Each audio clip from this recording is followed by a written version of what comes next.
Ladies and gentlemen, welcome to the podcast that just witnessed history taking place at the Royal Rumble. It is Lost in the Midcard. Welcome to a truly special edition of Lost in the Midcard. We're going to have a lot of fun tonight because we had a lot of fun this weekend. NXT Takeover delivered. The Royal Rumble delivered. Everything delivered throughout this weekend. And a few other things that weren't in the WWE that kind of shocked the world also happened.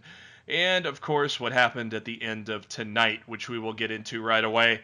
But first, thank you to SpiderDuck.net for being our host, enabling us to be on iTunes and any of your favorite podcasting apps. What you got to do, if you haven't done so already, is search for Lost in the Midcard. Hit that subscribe button. That way you know every time a new episode comes your way every Thursday, most Mondays after a WWE pay-per-view. You can also subscribe to us on the YouTube, and the links to all of that on our Facebook page, facebook.com/LostInTheMidcard. It's on the pinned post there. Also on our pinned tweet at LITMC Podcast, where you can also find us sharing a lot of the great tweets within the wrestling world, and there are dozens of them daily. Lots of good stuff from those pro wrestlers on the Twitter. I'm your host, Jeremy Bennett. You can find me on the Twitter at JBHuskers. As always, my co-host on the show for 3 years now, man. We just hit our 3-year anniversary. He is on the Twitter at Raw F Showtime. It is Mr. Matt Black. Matt, how you doing? I'm doing great, and I didn't know if I was going to be able to say that 24 hours ago. Let me ask you one question. How much were you sweating at the end of the Men's Rumble match? Oh boy, I was nervous. I'm not gonna lie. I was like, man, they're gonna do it again. They're gonna let Roman win in Philly again, but they didn't. They made the right call. Roman put Nakamura over in a big way, and it was awesome. Yeah, it was I think it was just a perfect weekend almost, you could say. It really was. Joining us for the very first time, he is at EA Sports. He's also a big WWE guy. He is a producer on NBA Live, but you can also follow him in his wrestling tweets on the Twitter at Cornell Gunter. Cornell, welcome to the show for the very first time. How you doing, man? I'm good. Thank you. Thank you for having me. Also, happy anniversary, I guess. Yeah. To you guys. Yeah, man. Thank you. Thanks. So, yeah. I don't know. You know, you can start off and say happy Friday. Many more. Definitely. I think Friday was the exact date. We hit the airwaves after the 2015 Royal Rumble in Philly when Roman Reigns won. Well, interesting. Yeah, and we've come full circle and almost had to relive it again. Almost. And of course, Cornell is producer on one of my favorite little babies in the EA Sports NBA Live. I love it this year. I've been playing the hell out of those daily challenges. The 5-on-5s, those are so fun. I like that. I make those, so I'm glad to hear that. Yeah. My shoe collection is very, very good, and so is my outfits, man. My outfits are the bomb. But so great work on NBA Live. All right, now we got the video games out of the way. Let's go talk some wrestling. Yes. The bombshell that happened at the end of the Royal Rumble. Oh, Trish Stratus comes out at 30. Oh, I'm not going to boo that because that's fucking awesome, but okay, it's not. Okay. It's not Ronda Rousey. Okay, so Ronda was right. She's not going to be there. Holy shit. Ronda Rousey's there. Coming out to Joan Jett's My Generation. Holy shit. And Matt just told me, I didn't know this, but Roddy Piper's son gave Ronda Rousey his jacket to wear to the ring. Of course, Piper is a big inspiration. Ronda asked Piper if she could use Rowdy as her nickname, and of course, Roddy said, of course. And the bond began there in pro wrestling, and now she is finally here ESPN is reporting that it is a full-time deal with That's big. Yes, with the WWE. That's big. A full-time professional contract to wrestle with the WWE. And Ronda was quoted as saying, "This is my life now, first priority on my timeline for the next several years. This is not a smash and grab. This is not a publicity stunt." She also said this is not about the money. This is about being a pro wrestler full-time. Matt, to me it almost sounds like we're getting her a lot more than we thought we were going to get her. Now, I expected a little more than Lesnar, but it sounds like we're going to be getting a lot more than Lesnar. Doesn't it sound like that to you, Matt? I would say a full-time contract includes everything. To me, that means Raw or SmackDown. I'm assuming she's going to be on SmackDown if she's going to be facing Charlotte at WrestleMania. House shows? So I would assume you're seeing that. Yeah, house shows, live events, publicity. The whole 9 yards. This is great, and this is awesome. She's someone who's loved the business for a long time. She's been training privately for this for years.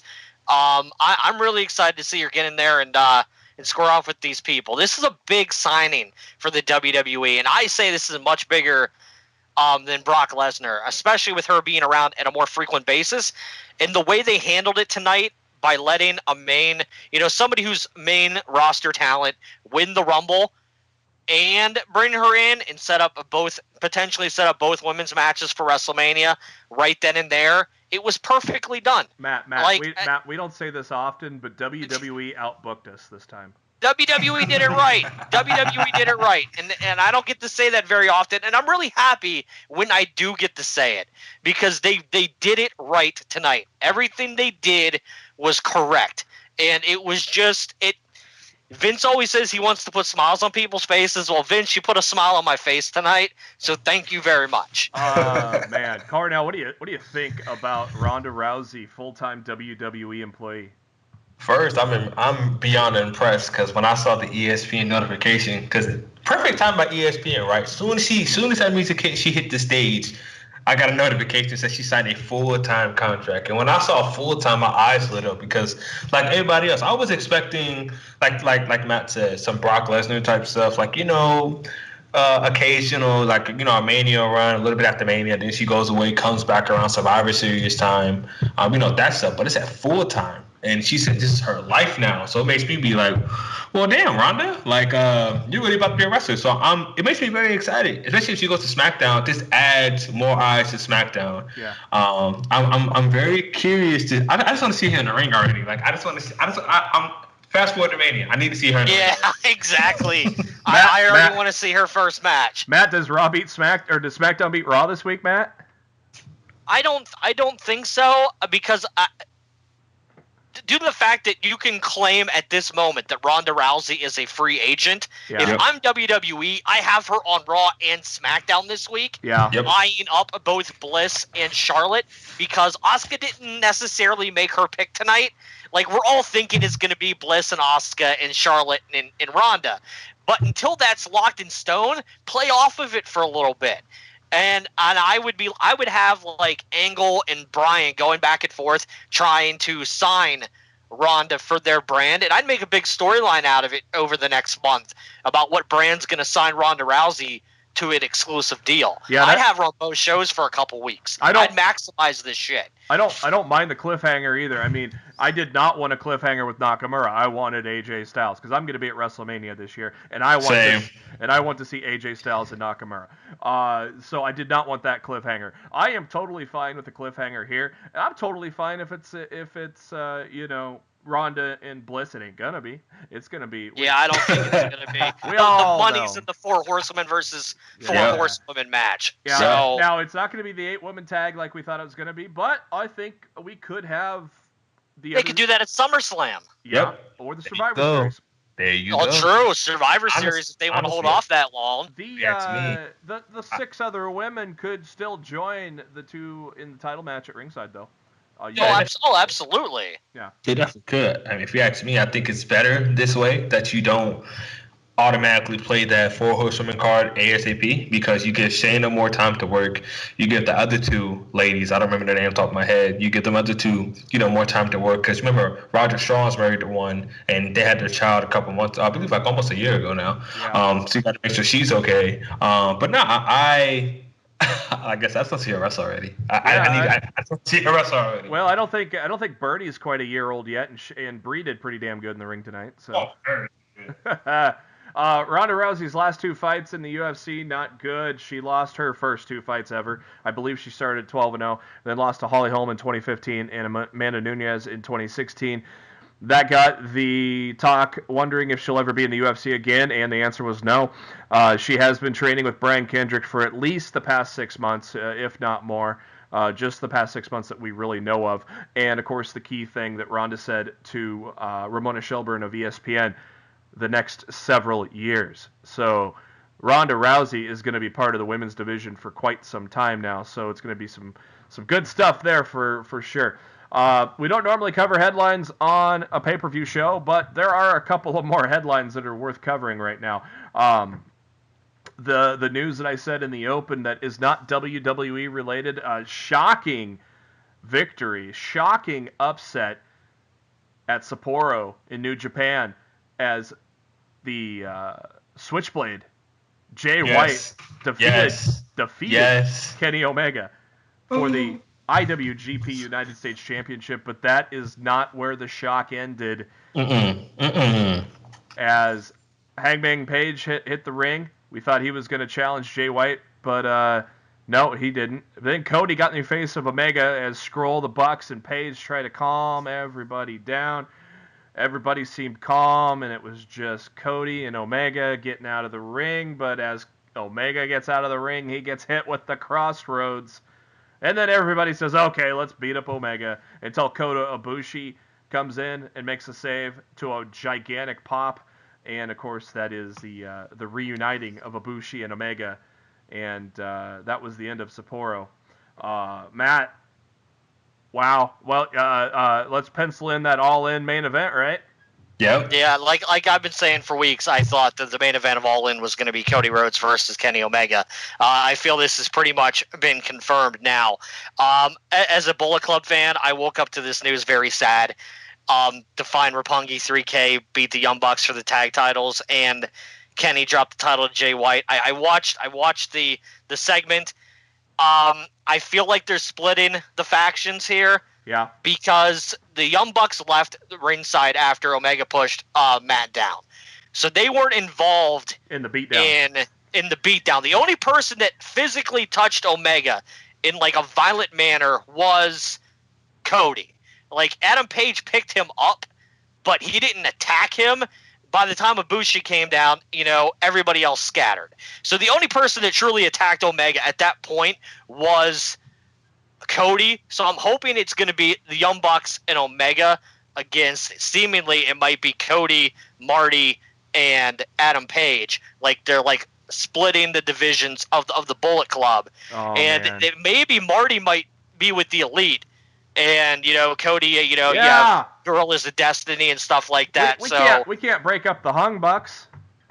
Yeah. I mean, I don't know. It's going to be very, very interesting where we see this go. But like I said, as a Bullet Club fan, I was very bummed to wake up to find out that they all lost their titles last night. Because I saw the matches, and I'm like, I can watch this later. I don't see any title changes happening here. Yeah. And, I'm just like, oh, man. So.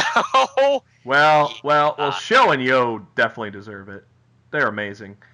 I was shocked at Jay White beating Omega. I know you're not a big Jay White fan. I like Jay White. He's big in the Japanese circle there. Yep. And wow. They're definitely putting the rocket up his ass, as he's going to be coming to the United States in March as the champion, most likely. I wonder if that'll be Omega cashing in a rematch clause. I don't know if they do that in New Japan too often. I would expect to see the 6-man tag in Long Beach. Okay. Like with Omega and the Bucks against Cody and Page and one of the other members of the Bullet Club. That would be my guess as to what you're going to see at that show. I think before the year's over, Omega's taking that title from Okada. Yeah. Oh yeah. So I think they needed a way to take that title. They needed a way to take the U.S. title off of him. They did, and I do think Omega's going to win that main IWGP championship before the year's over. With Omega being basically the hottest thing in pro wrestling today, him signing that 1 more year deal with New Japan, I think that almost solidified he's going to become IWGP Heavyweight Champion. So I think that's in the books. When's the last time someone not Japanese held that title? Of course, Okada's held it for a long time. What was it, AJ? As AJ? I think you're right. I think AJ was the last AJ. guy to hold it. Yeah, because I mean, Okada's had it for Asuka territory basically. Yep. Yeah, AJ Styles, February 2015. And he was the first since Lesnar in 2005. It doesn't happen very often. It is a very big honor. Yeah. For somebody not of Japan to capture that championship. So I do think Omega's getting that this year. Okada's approaching 600 days as IWGP Heavyweight Champion. Jesus Christ. So, Cornell, you follow New Japan then, don't you? Oh, of course. Man, what is basically what gets you to watch it right now? Who are your favorites? And did you watch Wrestle Kingdom? Of course. Oh, of course. I definitely watched that. My favorites are like everybody else. Kenny, the Bucks. But I do love Suzuki Gun. Love the whole Zack Sabre Jr. I love all those guys. Yeah. And that's mostly where it's at in terms of attention span. I mean, I love Will Ospreay. Clearly, that whole regime is with Marty, Will, the whole junior heavyweight division. But I'm mostly there for Kenny, man. Yeah. I'm mostly there for Kenny Omega. Like him and Jericho at Wrestle Kingdom was one of the most beautiful matches I've ever seen. To the point where when Okada and Naito came on, I was exhausted. Yep. To the point where I was like, this match. To me, I didn't appreciate the match because I was not all there. I was drained. So I had to go back a day later and watch it. I was like, oh, this is beautiful. Yeah, I watched it in 3 parts. I was sick. I was homesick that whole week, so I obviously didn't watch it live, but I watched it in like 3 parts, and then after Jericho and Omega, I was like, yeah, I'm watching Naito and Okada tomorrow. No, definitely, because if you watch it back to back, you're not going to appreciate that.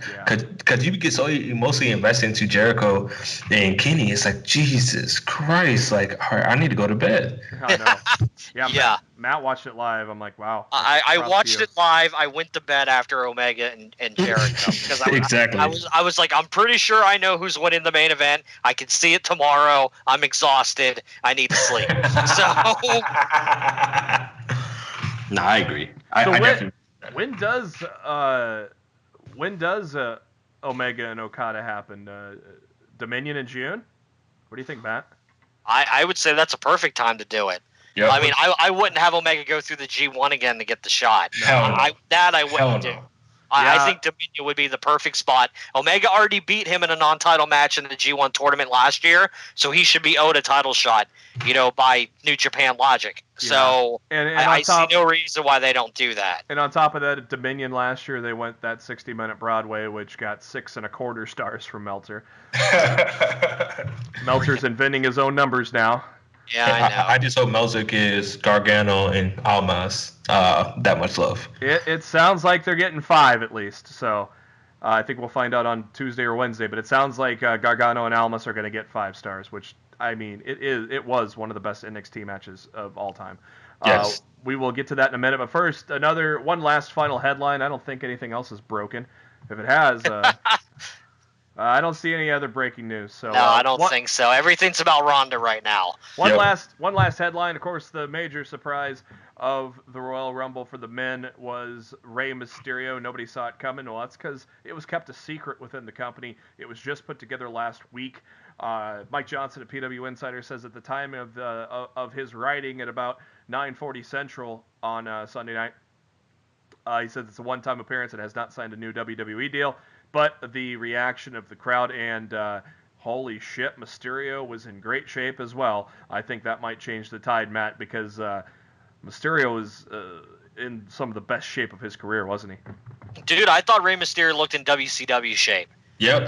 Like, legitimately some of the best moves I've seen out of Rey Mysterio, and I legitimately can't remember when. The dude looked like somehow he went back in the time machine and found the Fountain of Youth.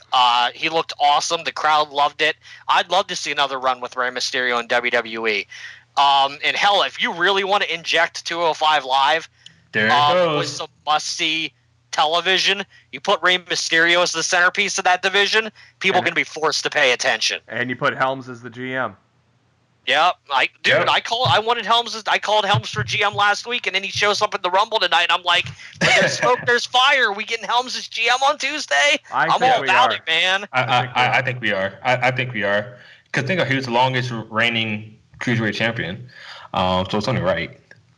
Yeah, and Vince, of course, will love putting together some Hurricane and Helm segments together. So, Cornell, did you obviously the deal with Impact was falling through, and then some were saying, "Oh, maybe it's going to be back on the table." Were you truly surprised to see Rey Mysterio come back? In a way, put it this way, I wasn't surprised to see him back. I was more surprised to see what kind of shape he's in. Yeah. Because last time we saw Ray, he was out of shape. He wasn't able to perform the way we're used to seeing Rey Mysterio. But him being a lucha and like working with guys like Prince Puma and everything has really, I don't know if that sparked the fire and make him hungry again, because he looked phenomenal. Like nothing looked rusty, nothing looked off, nothing. He didn't box nothing. He looked great. So I was not surprised to see him, but I was more surprised to see what kind of condition he was in. Yeah, I think Vince has got to be pleased seeing that, because he's a merchandise machine too. So. Oh yeah. Vince has seen the dollar signs. All right, NXT Takeover Philly. By the way, I wonder if they made shirts of that logo with the old flag. I hope they did, because I love that logo for the NXT Takeover Philly. That was pretty badass. Beautiful. The kickoff show handed out the NXT awards. Overall Competitor of the Year was Asuka. Rivalry of the Year, Black and Dream. Male Competitor of the Year, Black. Breakout Star of the Year, Black. Meet Alcon Daly's Total One. Matt, I think they were cheating on our paper. Hey, he deserves it, brother. Yeah. So on top of all that, Samoa Joe on the kickoff show too. Of course, unfortunately, no Samoa Joe at the Royal Rumble. Hopefully, he's back in time for Mania though, because that would be a bummer. Female Competitor of the Year, of course, Asuka. Match of the Year, Bait and Dunn at TakeOver Chicago. Tag Team of the Year is one of the few ones they didn't agree with us. They gave it to Sanity. We gave it to Authors of Pain. Future star of NXT, Cesar Bonani, who I call kind of my blue chipper currently of the group. Takeover of the Year was War Games. That was, of course, just a beautiful mess of humanity. So, great stuff there. Smith. And then, how about Paul Heyman opening up, giving us the intro for Takeover, Matt? I thought it was a perfect way to kick off Takeover, and it gave me chills. I've kind of over the Heyman shtick with it he does with Lesnar at this point, because it's always the same thing. Yeah. But when Heyman has something original to talk about, the man is captivating. He demands your attention, and whatever he says is absolutely positively important.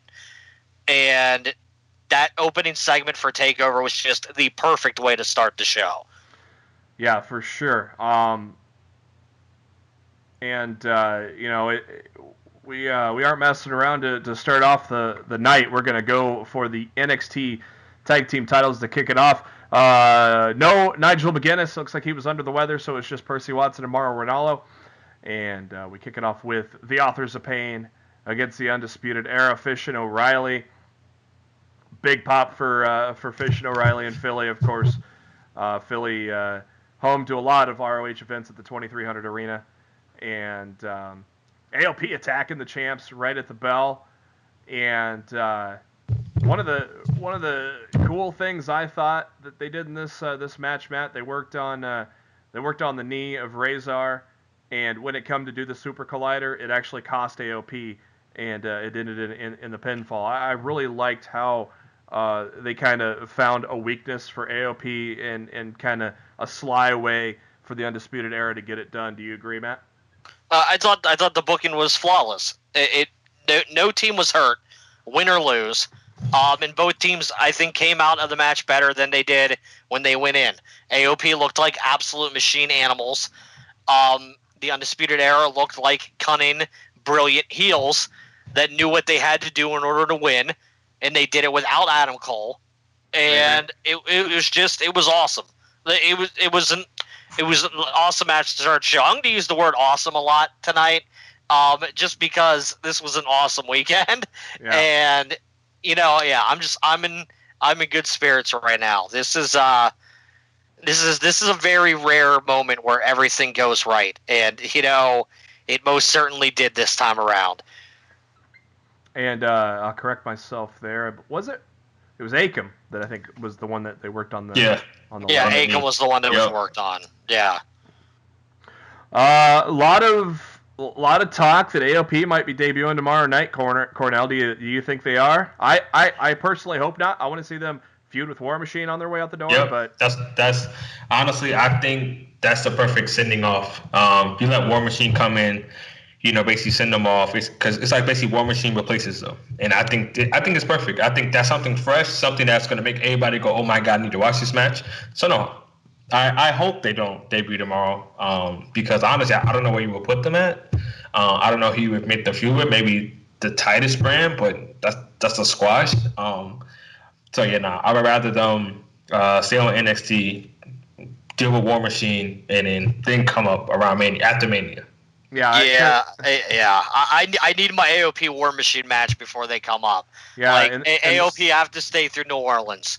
I'll be bummed if I don't get that match. Yeah, the greedy part of me is AOP War Machine at Takeover New Orleans, because I'm going to be there too. So the greedy part of me wants me to have them feud up until that point.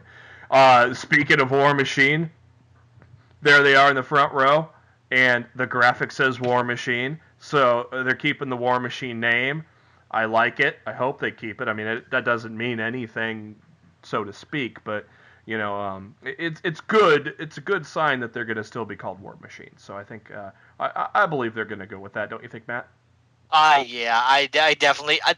WWE is not naming ideas or gimmicks if they're not intending on using it. The only one that they kind of brushed over was they were calling Ricochet, Trevor Ricochet Man. Yeah. After using his real name there, so I'm not sure if he's gonna get to keep the Ricochet name, but it seems like War Machine, EC3, Candice LeRae, seems like they're all gonna be able to come in and keep their names. I hope Ricochet gets to keep his too. I think it would be a real bummer to lose that name because that name's fucking dope. But only time will tell. Trevor Mann doesn't excite me as a wrestling name. Neither does Prince Puma. So I mean, and honestly, he owns Ricochet, just like EC3 owns EC3. So I don't see why not. I just don't see the point of why he wouldn't use that. I got it solved. We'll put 2 T's at the end of Ricochet. God. Oh, problem solved. We get what we want. Vince gets what he wants. I got the money, pal. I'm trademarking it with 2 T's. Ha! Vince's answer to everything. Just add a T to it. Yeah. TT to it. Add a TT to it. Andrade Cien Almas, Zelina Vega in the locker room talking a little strategy after they showed War Machine. Showed a clip of Velveteen Dream saying how he was going to win against Cassius Ohno in 30 seconds or less, or your money back.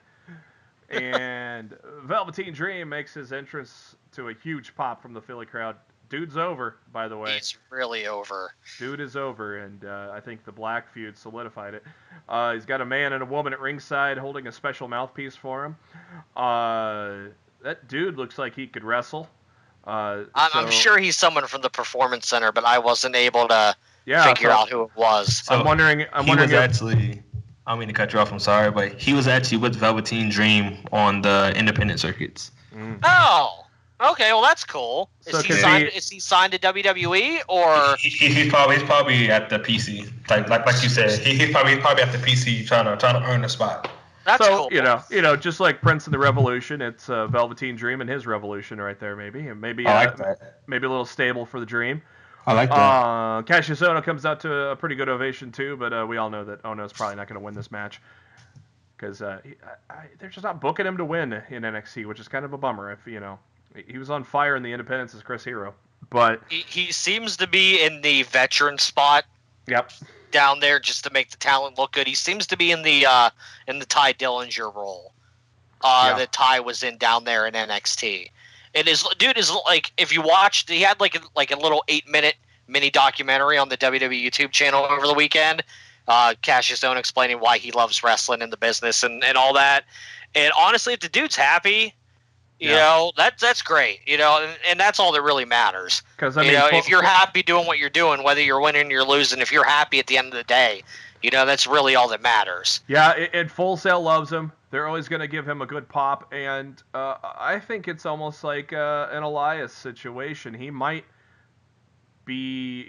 get a bigger push on the main roster once he gets there someday. His success may come there rather than in NXT. So, Dream and Ohno though, pretty good match. A couple of sloppy spots, but overall I thought it was a good match. Dream going from the turnbuckle to that little octagon post behind to drop the elbow smash was the purple Rainmaker. Fucking awesome. Velveteen Dream is a superstar on the rise, and I wouldn't be surprised. It depends. I mean, there's a lot of stars in NXT right now, but I wouldn't be surprised if Dream gets a push to the top in 2018. What do you think, Cornell? I agree. He has star power written all over him. He's the guy that can carry the torch when guys like Adam Cole and Alistair and Roderick, when those guys move on, eventually move on. I think the Dream can can hold the crown for a little bit. He can hold the keys to the kingdom. Yeah, eventually all them stars are going to be moving on to the main roster. So there definitely needs to be some young talent to kind of like Bo Dallas when he was in NXT, kind of that young talent to kind of lead the brand at certain points of the company. So Velveteen Dream gets the win over Cassius Ohno after an 11-minute match, and they show Maria Menounos at ringside. She will be the ring announcer for the Women's Royal Rumble match, and they show Gargano in the locker room with his family, including Candice LeRae. So once they showed the family, I immediately thought, yep, Ciampa's going to beat him up. Oh yeah, we all knew that coming into this weekend, but I think we were all. It was one of the things where we know it was going to happen. We just didn't know how it was going to happen. So that's what I was more excited for. Next up, NXT Women's match for the championship: Ember Moon, Shayna Baszler, and they do the kind of the Goldberg-like UFC style entrance for Shayna Baszler. I thought that was pretty cool. Big pop for Ember Moon as she comes out. Of course, they booed when they said she's from Dallas, Texas, because they're in Philly. They hate the Cowboys.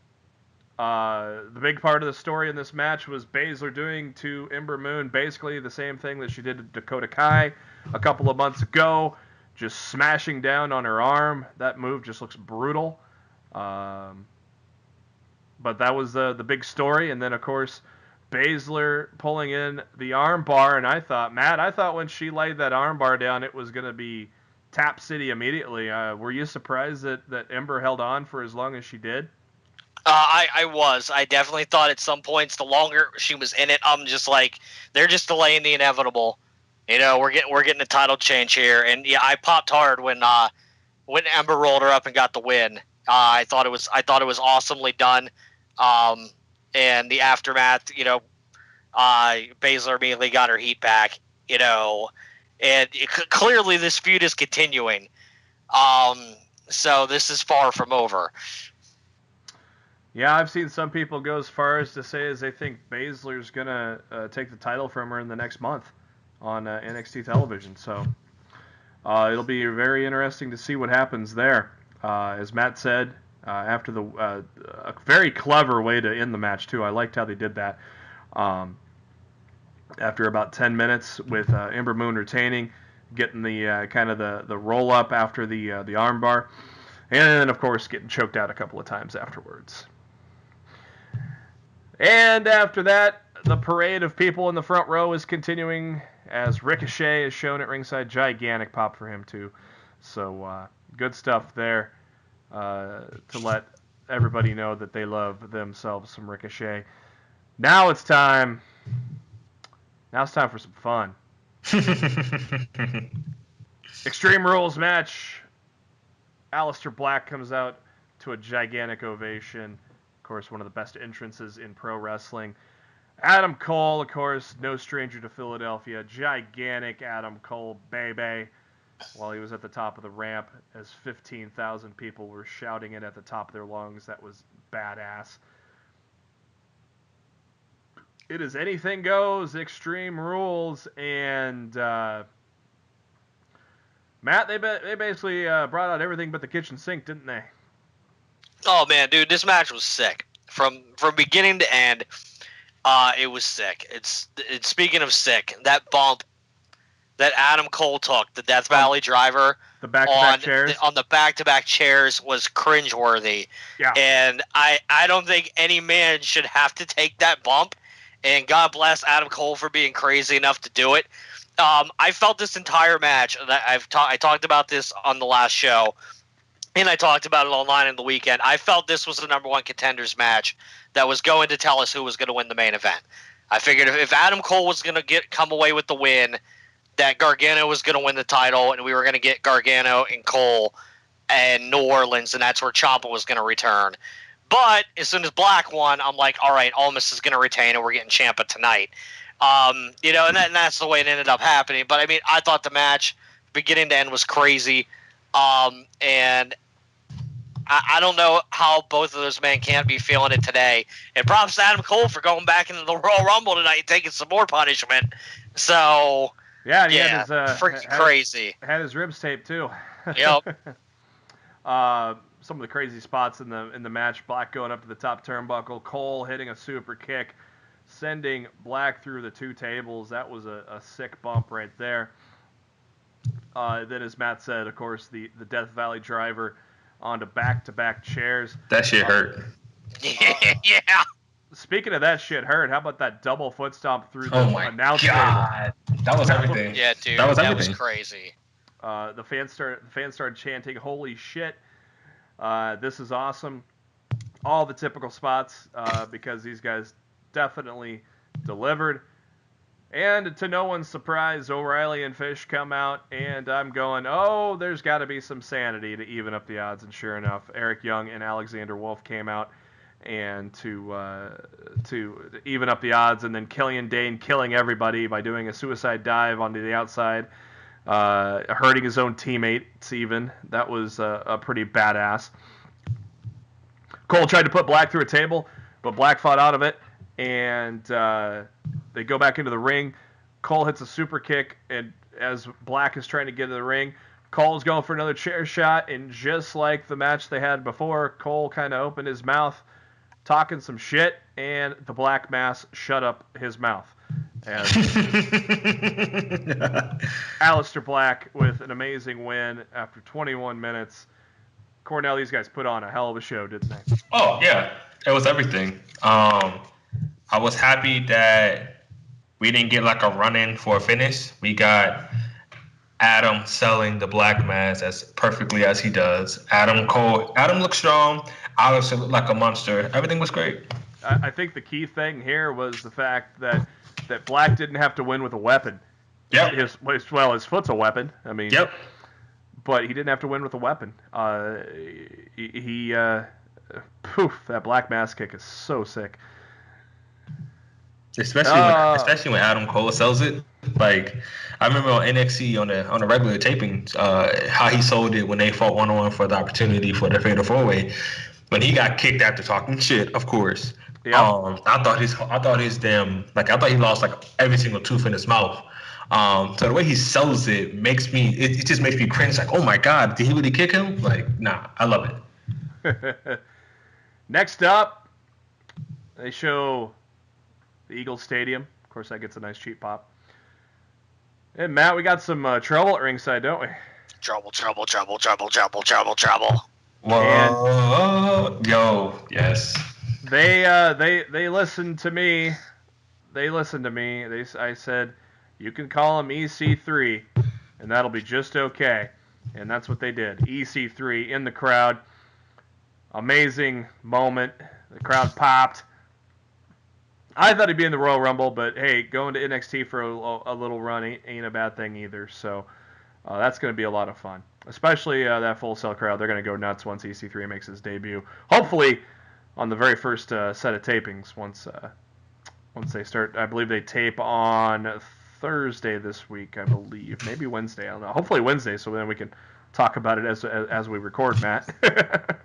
Yeah, well, I guess we'll find out. I mean, honestly, I just hope they come back to Orlando. That's what I'm waiting for. I just need them to come back to Orlando, leave Georgia. I'm pretty sure they're taping in Orlando in February. They're at center stage in February. They'll still be in Atlanta. They'll be in Atlanta. But when are they coming back to Full Sail? I know they've already announced the date. I think it's March 7th. Yeah, I know March February. 7th. March 7th. Yeah, I was gonna say I knew they were coming back. Yeah, there were some scheduling conflicts. They had to get out of Orlando for a little bit.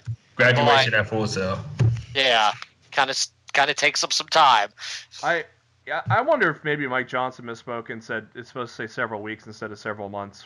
He said several months is for how long they're going to be at center stage, but yeah, maybe it's just several weeks instead. But I do know the February tapings are at center stage in Atlanta. So next up is the main event, and this is not hyperbole when I say this may be the greatest match in the history of NXT. These guys went 31 minutes. It was never a one-sided affair. It was back and forth the entire time. And just everything involved with it. I was glad that Ciampa didn't come out during this match and came out later because I didn't want this to be ruined. This truly was one of the greatest NXT matches of all time between Andrade Cien Almas and Johnny Gargano. The story they told made you kind of wonder if Gargano was going to be the comeback kid. He kept coming back from all these devastating things, like the double knees to the LED ring post. That was brutal. Of course, the way Johnny sells it looked like he was in Dream Street there. Of course, Zelina Vega getting involved, and I loved the fact that Candice LeRae got involved. Hopefully this gets Zelina into the ring finally for NXT, because we all know she can go in the ring instead of just doing Hurricane Ranas to the men, which are still awesome, by the way. But Matt, I know you're down on Almas, of course, what he injured Drew and all that, but you can't take away that this was one of the greatest matches in the history of NXT. No, the match was great. You're not gonna get me to shine the praise onto Almas, because there's just something about the guy and the way that he works that I'm not a fan of. But there's no denying that every time Almas and Gargano are in the ring, they work magic together. They worked magic in Brooklyn. They worked magic on the NXT taping when they fought the second time, and they worked magic again in Philadelphia. It's just, what it is. It's that those two have great chemistry together, and it's clear that they get better in the ring together every single time that they face each other. So, sometimes you just have those great chemistries between two people, and it just clicks, and Almas and Gargano most certainly have that. Yeah, and I tell you what, we already got a good front runner for NXT Superstar of the Year, because there's one constant so far for two matches that stand out for NXT Match of the Year in the first month of the year, and they're both involving Johnny Gargano. He had a hell of a match against Cassius Ohno, and like I said, one of the best NXT matches of all time against Andrade Cien Almas. Would you give it that high a praise, Cornell? One of the best. Of course. Okay. Yes. Oh, yes. Yeah, it was truly amazing. Matt, do you think what we saw with Candice LeRae, do you think this gets Vega back? Gets Vega finally into the ring for NXT? Why the hell not? I'd rather have her in the ring than be. She's an excellent mouthpiece. Like She is. I She's love the reason Thea why. Trinidad. She's the reason why Almas has the title. Yeah, dude, I love Thea Trinidad. I've always had. I was campaigning for her to get a WWE job for years. But damn, she is so good at her character. Like I hate the Zelina Vega character. So like she is so good at being a bitch that I want to see her taken out. Like but every time she wears those tight pants, I don't mind that she's a bitch. Dude, she is so good at being a heel. Yeah. Like she's one of the best hateable heels in the business right now. She's absolutely incredible. Yeah, the job she's doing, you just can't give her high enough praise because it led Almas to become an NXT champion. I mean, he was doing okay on his own, but he wasn't. He wasn't. No, in the ring. Be real. In the ring. Of course. Oh, absolutely. But as a gimmick, the man can't speak English. I mean, what can you do? Yeah, but still, the gimmicks they gave him was suspensors and little sparklers and. Oh. Yeah, it was like nothing. Now he seems legit. Like it seems like she gave him that spark that he needed. Because it seems like him and Del Rio were very close, as Del Rio says. But we know how Del Rio is. But he seemed unhappy for a while. He seemed like he didn't like his character, which you can tell because he wasn't doing nothing. But now he's like he got re-energized. Like every night that he goes out there, he's in the ring. You're like, damn, this guy's amazing. Yeah, he was the party boy, man. He didn't care if he won or lost. He was gonna party with the ladies. Hell no, he didn't give it. And then Matt, we get fooled by the graphic again, don't we? No, I wasn't fooled. As soon as he turned his back to the entrance ramp, I'm like, all right, he's getting attacked by Ciampa. Like I knew the second he turned his back, he was coming out. A, the second he turned his back. B, the second that Candice LeRae was no longer holding him up. She kind of stepped back to the side too. And lo and behold, here comes Ciampa with a crutch, still kind of selling the knee. He has a brace on it, and I think he's fine though. I think he's probably just wearing that for effect. And he cracks Gargano with the crutch. And oh my! I love that black heart shirt that Ciampa's got on too. I need that. I need all parts. I need WWE to put that up on their site ASAP so I can give them my money. The Ronda shirt's already up there. Oh, I'm looking at it right now. Pre-order that with your Woken Matt Hardy shirt. Like it's crazy. Like like Ronda has 2 shirts already. I'm like, give me your money, WWE. She's got shirts up there already. I only saw one. No, she has 2. She has the Rowdy version, then the hot Ronda version. Oh, she has 2 different versions. She has more shirts than Apollo Crews, so I don't really understand that. That's crazy. Apollo's been there forever, and the man only got one damn shirt. How about it? She's got more shirts than Alicia Fox, and she's been there 10 years. God, don't get me started. Don't get me started on. Actually, just don't get me started on WWE shops and T-shirts creators, because oh my god, there's a Colonel Flair T-shirt. I seen that. I just seen that. Standing shit. in a bucket of KFC chicken. It's like the best was him doing the voiceover for the KFC, which is like a callback to the Ric Flair impersonator on Southpaw Regional Wrestling. I can't believe they have this shirt.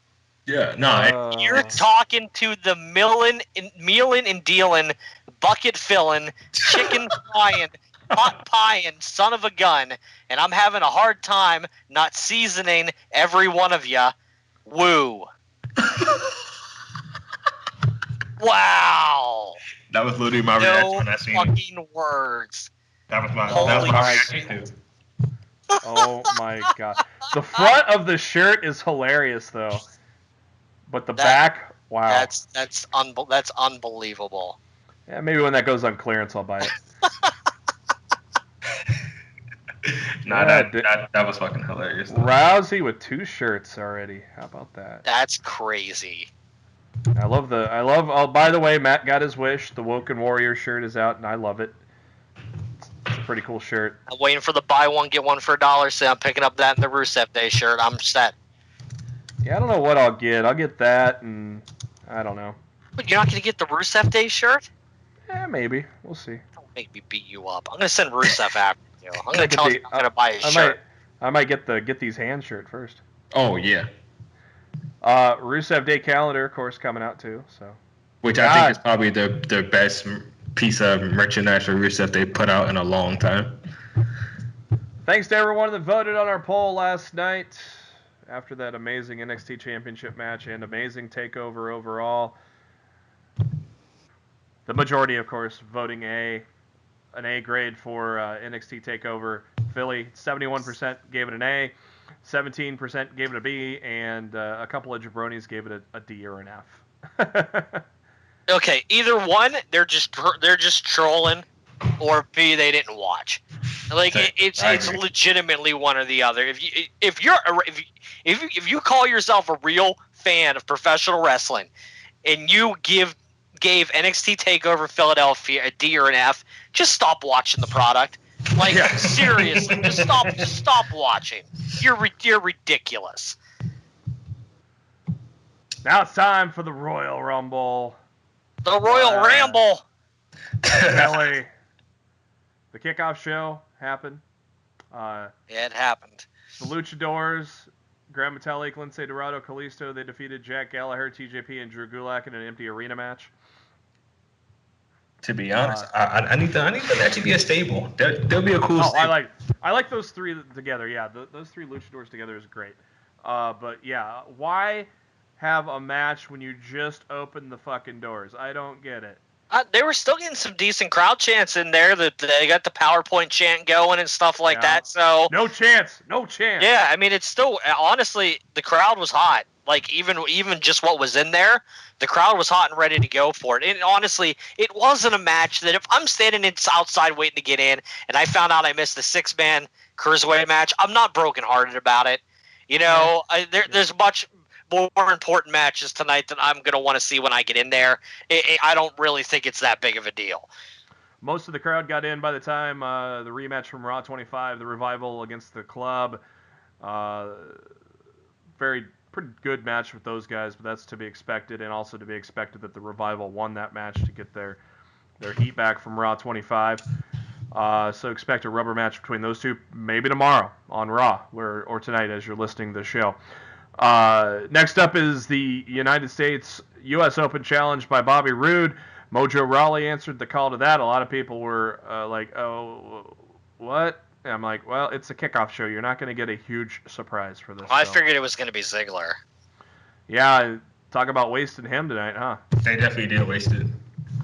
Because my thing is, I would have brought back Ziggler close to Mania, to be honest, if it was up to me. I would have brought Ziggler out to CM Punk's music tonight. Oh, my God. You're such a dick, dude. Nah. Like seriously, you're looking to rile up. That all you're going to do is make a crowd angry. Yeah. If you pull that stunt. If you hit that music and 10 seconds later Dolph Ziggler walks out, that crowd's going to be pissed off for the rest of the night. And then you're going to get loud CM Punk chants for the rest of the night, and you did it to yourself. So honestly, I'm glad they didn't do that because that's just not a good idea. Roode and Rawley had a good matchup during the tournament, so I wasn't too upset with Rawley being the guy to answer the challenge, and to nobody's surprise, Bobby Roode retains the U.S. title there. So, wonder if Roode will continue with U.S. Open Challenge. I think it could lead to some interesting answers down the road on the SmackDown Live roster. Video package kit welcoming us to the main card. Sami Zayn getting his own entrance, and the crowd is singing along. And Kevin Owens comes out to a nice pop too, as Philly knows that they love themselves some Cammy. And AJ Styles, of course, comes out to a gigantic reaction as well as we get underway with the handicap match 2-on-1 for the WWE Championship. And Matt, to our surprise, Owens looked a lot more healthier in this match and was used quite a bit, wasn't he? They used him more than I thought they were going to use him. I mean, he definitely was. You know, they minimalized his involvement, and they also showed the fact that they didn't allow him to compete in the Royal Rumble tonight. Yeah. And they gave that spot to Sami Zayn instead. But But yeah, I think he's still got a decent amount of work in there, even though he's battling some kind of injury. I'm not really sure what's hurt on him right now, but they're definitely keeping it as a precaution. I thought the match was good. I thought the finish was a little wonky, but I feel like that was by design. With Kevin and Sammy have a legitimate gripe that they never made the tag. And Shane said he saw it but didn't give a shit. So, Yeah. I feel like I guess they could still involve them in the title picture at Fastlane. But we all know all roads point to, AJ Styles versus Shinsuke Nakamura at WrestleMania, and let's face it, that's all that really matters right now. Yeah. Well, I think some early advertising was saying a 5-way match with Nakamura and Orton in it as well. Yeah, I can't see them doing that now. No, maybe adding Orton into the mix somehow is the only thing I could maybe think of. But I don't know where they're going to go with this at Fastlane. It's really anybody's guess at this point. I would assume that it's not over yet, but you never know. It's hard telling. Of course, the Sami Zayn hit the Blue Thunder Bomb on Styles, which got him the win last week.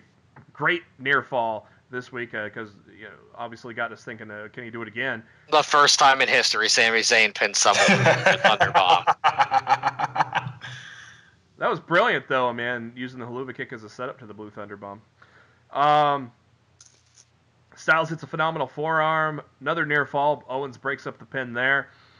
Styles and Zayn are exchanging strikes, and Zayn tries to tag in Owens. Fingertips away.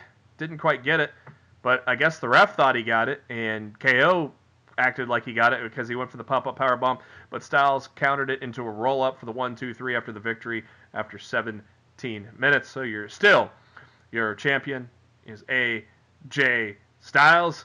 And yeah, I thought, depending on how KO was, I thought Daniel Bryan was going to put KO in at 30, just to put his authority in there after Shane was being a dick. So that didn't happen, obviously. But Cornell, what'd you think of the WWE Championship match? I thought it was great. I like the wacky finish, like you said. It was good that we're gonna continue to get KO and Sammy in the title picture with AJ. And honestly, this is one of, like, when AJ and KO's been exchanging previously, their matches weren't good. So it was good to see something different from them. Maybe adding Sammy to the mix is what they should have done before. But no, I like it. I like their match a lot. Yeah, and I'm surprised, Matt. A lot of roll-up finishes, like we got Ember Moon, Shayna Baszler. They did it cleverly. There's times where it's like, that's it. But we didn't really say that tonight or this weekend, did we? When they had these kind of finishes, we didn't go, that's it. We go, whoa, shit, that was kind of clever. No, because when a roll-up's done right, it's fantastic booking. Yeah. But when a roll-up's done wrong, it's just a lazy-ass match. There was nothing wrong with the decisions where the roll-ups were done this weekend. They made perfect sense, and they worked absolutely incredibly with the story that the match told. I didn't have any issues with any roll-ups that we had this weekend. They show us a graphic, only 70 days till WrestleMania in New Orleans. Matt, are you getting the itch now after tonight? Are you? Dude, I loved WrestleMania 30 in New Orleans. But you love the Royal Rumble in Philly. Yeah. It's gonna take more than Nakamura versus Styles to get me on a plane to New Orleans. Rousey's debut? I don't think Rousey's debut is going to be at WrestleMania if she's getting a title shot at WrestleMania. We're going to see Rousey in the ring before WrestleMania. I think it's going to be a great show. But dude, if I go to New Orleans, I'm going to go all out. I'm going to want to go to WrestleMania. I'm going to want to go to Takeover. I'm going to want to go to Raw the next night. Then I had to book a hotel. It's a lot of things that I would have to go through to do it. The WWE's got to give me at least 2 or 3 more, oh my God, matchups to go with Nakamura and Styles to make me part away with all that money right now. Just ask Angle if you can sleep in his office. Oh yeah, I'm sure Kurt would oblige with no problems whatsoever. Next up, SmackDown Tag Team Championships, 2 out of 3 falls. The Usos against Gable and Benjamin. Matt, I was a little disappointed in this match. It didn't quite click for me. How about you? This was the only bummer I had on probably the entire weekend. Like, I really thought we were at least going to get a third fall out of this. And a lot of people went into this match going, well, is WWE angry at the DUI one of the Usos got? Because clearly if they were probably going to drop them titles. That's literally what I thought was going to happen. Yeah, so the fact that they went 2 straight falls and beat Gable and Benjamin, I'm like, damn, okay, clearly they're not upset. You know, I mean, unless the Usos like drop the titles on Tuesday to like the Bludgeon Brothers in a minute or something. Oh god. Like I don't know. Like to me, it was like, nah, we're good. DUIs happen. Moving on. Nothing to see here. Enzo made your issue seem minute in comparison. So we're just gonna let this go. Yeah, exactly. That's really the only thing I can figure. Like I at least would have liked to see Benjamin and Gable get a pinfall in this, but. You know what?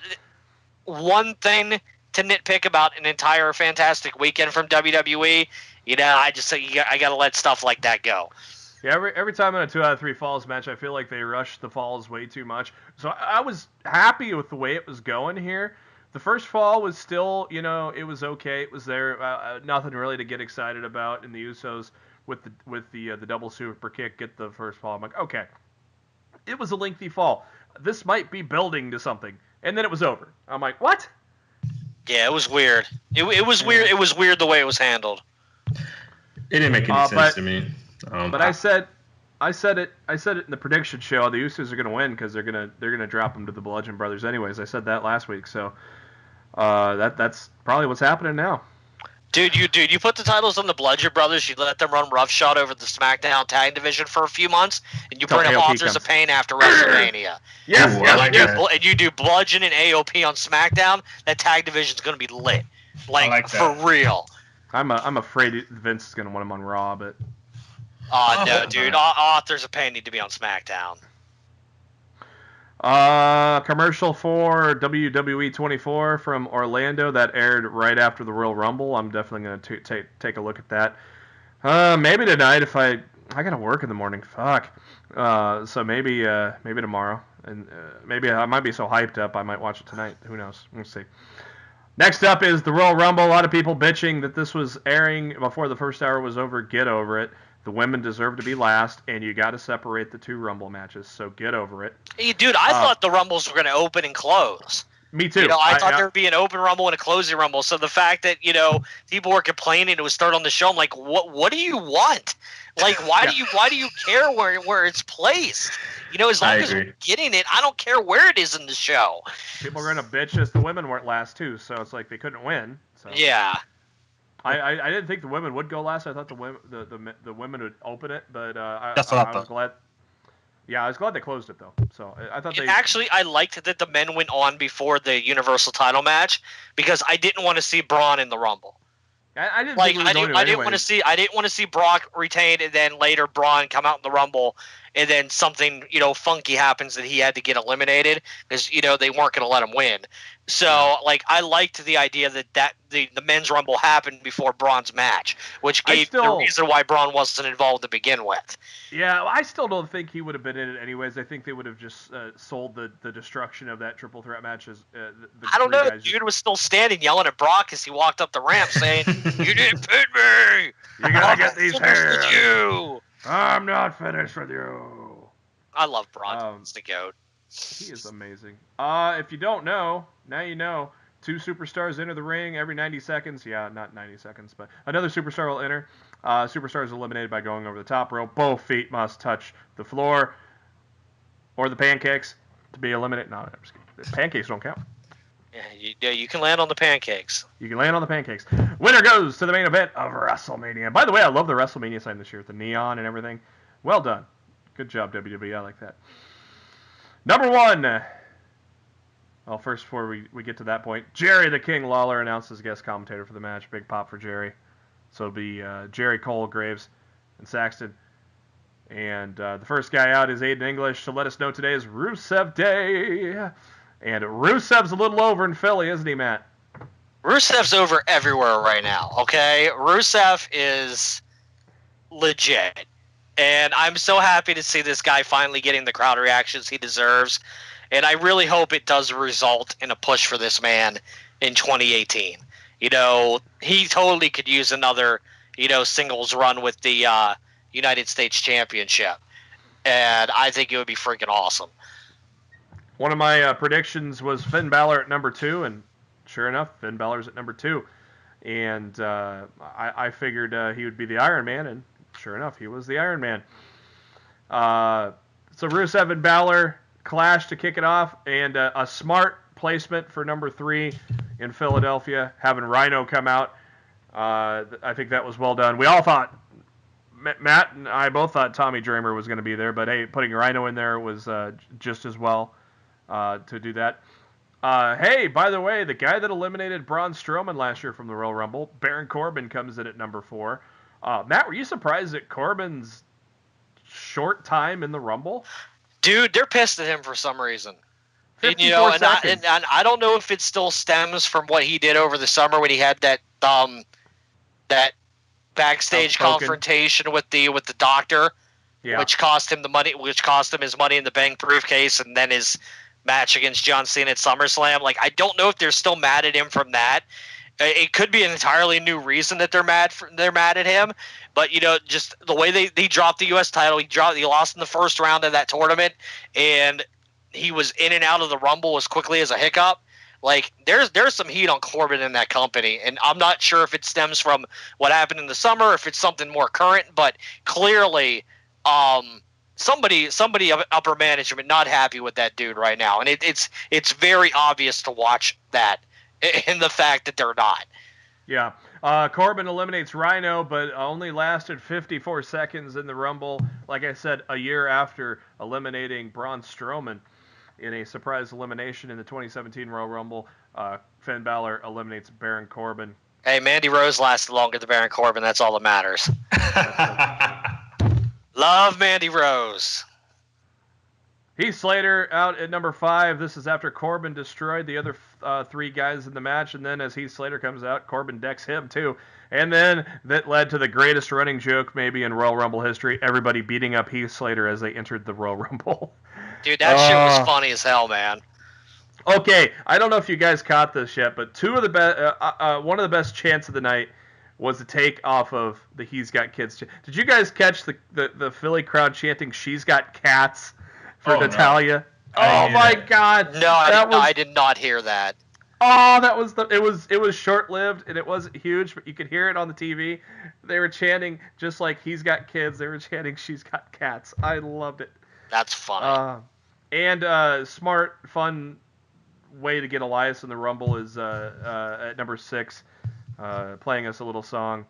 And as he's playing his guitar, he kicks Slater. That was funny. He says the clock's going to stop while he's doing his performance. Well, the clock didn't stop, and the clock interrupted him. And the countdown began. At number 7, a big surprise, Andrade Cien Almas, your NXT champion, with Zelina Vega. He comes out, and a big ovation for him, of course, after that great match at TakeOver the night before. Number 8 is Bray Wyatt as the ring is starting to fill up. And, Bray Wyatt kicks Heath Slater on his way to the ring, too. Like I said, the greatest running joke in Royal Rumble history. Fans are chanting Rusev Day as Wyatt was punching Rusev. And Big E comes out at number 9. And, no, Big E doesn't decide to pound on Slater. He decides to feed him some pancakes to get him back to health. And then Rusev and Big E with a nice little clash. And number 10, for the second year in a row, Ty Dillinger. But, wait, he's not coming out. Ty, hey, Ty, wake up. I know you're getting jobbed. I'm glad they did this. I know you're getting jobbed lately, Ty, but hey, you're on the Rumble again. But no, Owens and Zayn attacking him backstage, and Zayn goes, "Hey, I got this." So illegally, Zayn joins the match. A minor surprise at number 11, Sheamus from the Bar, coming in, and since they got a tag team title match later on. And Sheamus tossed Slater into the ring, and then Slater knocks Sheamus out. Sheamus, 2 seconds. So Dude, Sheamus, that spot was incredible. Yeah, like, dude, I lost it. If I had been drinking some at that point, I'd have spit it all over my laptop. Like, that spot was fucking hilarious. Because Sheamus is running out to the ring, and I'm like, why is he in this match? I know he's going to be wrestling next. And he was in the ring for like 2 seconds. I'm like, oh, all right, there you go. That was the exact clock on Sheamus, 2 seconds. So Sheamus has made history. Oh, was that quicker than Santino? No, Santino was 1 solitary second. Okay, I was going to say, I didn't think he broke the Santino record. Nope, he came damn close. And then Bray Wyatt decided to get some heat because he eliminates Heath Slater to everybody's dismay. But wow, that last year when Corbin eliminated Strowman, that was the surprise this year. Slater taking Sheamus out. Xavier Woods from the New Day at number 12, and he and Big E team up and take out pound on Sami Zayn, and they take him out after about 6 minutes. So even though he was illegally in the match, I don't know what they would have done if he would have won the Royal Rumble, but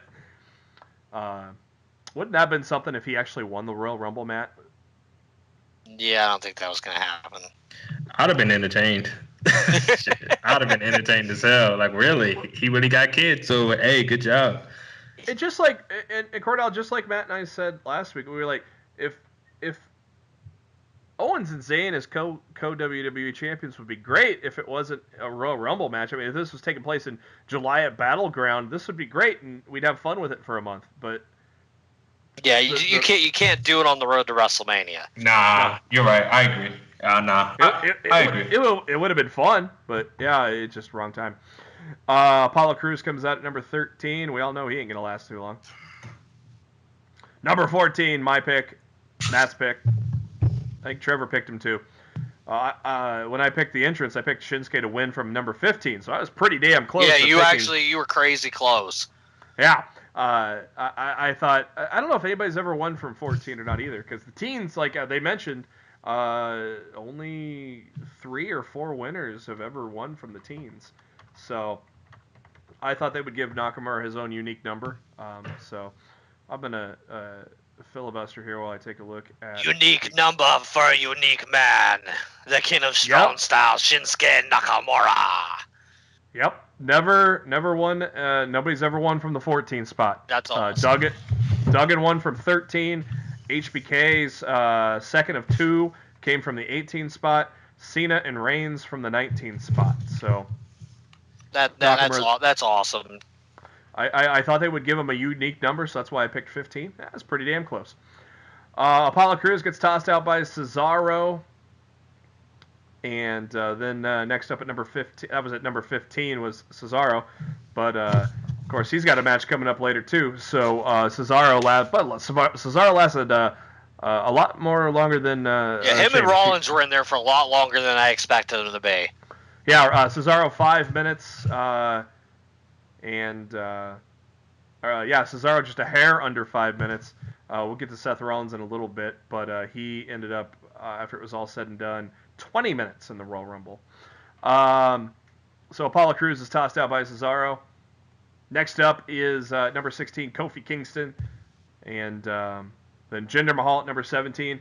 And apparently they're going to be starting a feud with Jinder in the New Day because Jinder Mahal tossed out Big E and Xavier Woods. Seth Rollins then tossed out Cesaro to set up their match later on. And then Kofi Kingston gets his revenge from his New Day buddies and tosses out Jinder Mahal. But then, to everybody's dismay, of course, before we get to that point, though, at least they got creative with Kofi this year. I loved the Kofi spot this year. The Kofi spot was great. Landing on Xavier Woods and Xavier holding his foot. And then they place his foot on a plate of pancakes. Brilliant. And that was well done. And the women's the catapult, the way they lifted him back into that ring. Yes, I was beyond impressed. Scott was ridiculous. And over gender too. I mean, that was how high they tossed him. Yeah, that was nuts. And he landed perfectly on his feet like a fucking gymnast. You know, it was crazy. And like that was a crazy sign of athleticism. Yeah. You know the word I'm trying to say, damn it. Yeah. I don't understand. You got a pal. Got that tongue twister tonight. And then Andrade Cien Almas tosses out Kofi to a lot of boos because a lot of people wanted Kofi to. Yeah, I just want a New Day push in the singles division, but yeah, Big. I think Big E deserves another singles title run this year at some point. So I hope he gets it. The Architect Seth Rollins in at number 18, wearing some Harlem Heat tights there. I did not like Seth Rollins attire. There's a lot of jokes on Twitter tonight about who wore it better. with those pants, and I don't know. I didn't like Seth's pants tonight. I don't know what was uglier. I don't know what was uglier, Seth's pants or the Revival's trunks. The Revival's trunks are pretty butt ugly too tonight. Aye. Rollins took everybody to Sling Blade City, and next up it is Woken Matt Hardy at number 19. Yeah, did it. And what are we seeing here? Wyatt and Hardy are working together, and they eliminated Rusev. Rusev with a great showing, 30 minutes in the Royal Rumble, a lot of boos. Rusev was in the Royal Rumble for 30 minutes and had zero eliminations. But damn. Still a good showing for Rusev Day at the Royal Rumble, though, at least. And then the partnership ended quickly as Hardy and Wyatt started going at each other, and it did not surprise me how this. I expected both of these guys to eliminate each other, and that's kind of what they did. I did expect them to eliminate each other, but I did kind of wish Matt would have gotten a little bit of a longer time in the Rumble tonight. I was just kind of like, because I didn't like what they did with him on Monday, and I didn't like how short of a time he had in the Rumble tonight. Like. I just don't ruin Broken or Woken, like whatever you're gonna end up calling him at the end of the day. Don't ruin this character, WWE. This is a license to print money. Stop being stupid and just let Matt, go full blown with this character to show everybody what he can really do with it. It's all part of a plan to change it from Woken to Broken. Matt Hardy lasted only 1 minute and 2 seconds in the ring. Bray Wyatt with a good showing, 20 minutes. Next up is at number 20, John Cena sucks, which was hilarious when Nikki Bella came out at the Royal Rumble and they started chanting John Cena sucks. Philly was great. Philly was great tonight. I definitely wanted to give a shout out to the Philadelphia crowd. I think they were great all weekend. Yep, their energy all week was tremendous. John Cena at number 20, and death taxes, and John Cena getting his revenge on Elias. That was basically the things you could write down in stone. He basically tosses out Elias right away. Good showing for Elias, though, in his first ever Royal Rumble. 25 minutes in the match. Good stuff there. Number 21, stand back. There's a hurricane coming through. There's a general manager coming through. Hurricane tries to hit Cena with the choke slam. Dude, I would have popped if Cena would have actually went with that. Like, that would have been freaking awesome. Rock took the damn choke slam, Cena. Stop being a jerk. Oh, my God. The program with Hurricane and The Rock was so top-notch, man. Nobody expected that feud to get over, and it turned into gold. Hurricane only lasted 24 seconds before he before he flies off to Tuesdays. I hope so, man. I'm excited about Tuesday. I'm really hoping we get some cool shit on 205 Live now. So, number 22, some odd music started to play, and I thought it was EC3. No, they tweaked Aiden English's music. Yes. I thought, I don't know what you guys thought, but I thought 22 was like EC3 or somebody completely different. No, I knew English's theme. I knew who it was. So the crowd pops because they love themselves some Rusev Day. Yeah, isn't Rusev the greatest thing that ever happened to Aiden English? It is. Like, seriously? Before that, it was Randy Orton. I mean, none of these were Simon Gotch. Yeah, no shit. Randy Orton, of course, him and kind of put English on the map after Gotch had gotten fired. Aiden English only lasted a couple minutes as Finn Balor tosses him out. Next up in at number 23, Adam Cole, baby! Oh my God, Philly erupted, and Matt predicted it on the show on Thursday, and it was the right thing to do in Philly. Oh man, it was the perfect thing to do in Philly. ROH hero like Adam Cole, a guy that Philly would go nuts for. I think it was brilliant to put him in the Royal Rumble, wasn't it, Matt? Yeah, dude. Like, why the hell not, man? Adam Cole is, a big name in Philadelphia. Everybody's gonna know who he is. It's a great way to introduce him to that crowd, and it just worked out. Number 24 is the Viper, Randy Orton. He is looking to become the first guy since Stone Cold Steve Austin to win back-to-back Rumbles and become only the second guy to win 3 Royal Rumbles. And he tosses out Andrade Cien Almas. And Almas, man, what an impressive... After going 31 minutes with Johnny Gargano, Almas goes 28 minutes in the Royal Rumble. So props to Andrade Cien Almas for a great weekend in Philly. Randy Orton takes him out, though. At number 25, Titus O'Neil. Nobody cared. Well, you're not wrong. Miz at 26 to a gigantic pop, and I'm starting to think, maybe the big surprise, but no. Miz didn't really last too long here. Kind of surprised. I was kind of surprised Miz didn't have a bigger showing in the Rumble. Miz has had Lone Rumble showings before. He didn't need to do it this year. I feel like they give the Lone Rumble showings to somebody who's just about to get that big push this year that hasn't previously really gotten it. And I feel like Finn Balor was the right call for that Iron Man push this year. And of course, Nakamura number 2, and I believe Rusev number 3. I'll get to those in a minute. So the Miz is eliminated by Rollins and Reigns, and Rollins took his eyes off the prize, and Roman Reigns tossed him out, and all Rollins could do was smile. Rollins lasted 20 minutes, not bad for a guy that's got a match coming up later. Yeah. And at number 27, the biggest shock of the Royal Rumble, Booyaka Booyaka. Rey Mysterio enters the ring looking cut as hell. Big pop from the crowd. We got ourselves some 619s. And truly a great moment of the Royal Rumble. Mysterio eliminated Adam Cole. That kind of got some boos, but then he hit the 619. That kind of turned the boos into cheers.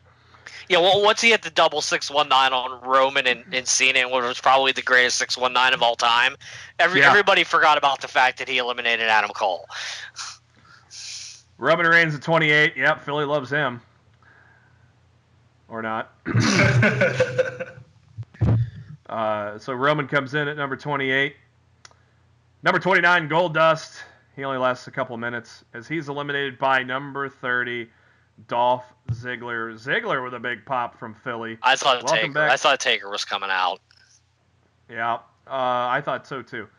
Especially with Cena still in the ring. Yeah, I thought Taker was coming out to take Cena out. I was kind of bummed that it was Ziggler. I'm like, eh. I wouldn't have been bummed if they would have done something with him, but Ziggler got eliminated. He was in there a minute and a half. So he acted like he quit. He comes back at the Rumble and is there for a minute and a half. That just made no sense to me. I didn't really understand it either. I don't know. But whatever. The next big elimination is Randy Orton by Roman Reigns. Randy lasting 13 and a half minutes in the Royal Rumble. And Finn Balor takes out Rey Mysterio. Rey lasts a little over 9 minutes in his first Royal Rumble match. So now we are down to the final four. The present versus the past in terms of being pushed. John Cena, Roman Reigns, the heel squad, Balor, Nakamura, the internet darlings, and Cornell. This final four was pretty good, wasn't it? Oh, it was everything. It was the perfect passing of the torch and the perfect send-off for Nak and Balor, who needed. Because I tweeted out, I was like, those two guys needed the most. Creatively, this year was terrible for them two. Last year, sorry. It was completely terrible. Like, Nakamura had forgettable feuds. Finn Balor just isn't Finn Balor. But now they're both finding their niche. Finn is back with Carl and Doc. I'm sorry for WWE fans, Carl and Luke. Yeah, and his name is Luke. Yeah, and Nak is like, Nak came in. He was feuding with Jinder, feuding with Bearing. It was just like teaming with Orton. It was like okay. Now it's like it was good for both of those guys to get the rub off. And Matt, how great was it to pair Reigns and Cena together in a Philly crowd that would just boo the shit out of them? Oh, dude, the booking was perfect, because if you weren't absolutely intense as a wrestling fan, seeing legitimately two of the most overpushed people in the last 15 years in the ring with two of your favorites, and you're just like, oh my god, don't do this again. And if you weren't feeling that emotion by watching this match, like, I don't know what to tell you. Like, if you weren't feeling it and you weren't like entranced and totally into that moment, I've got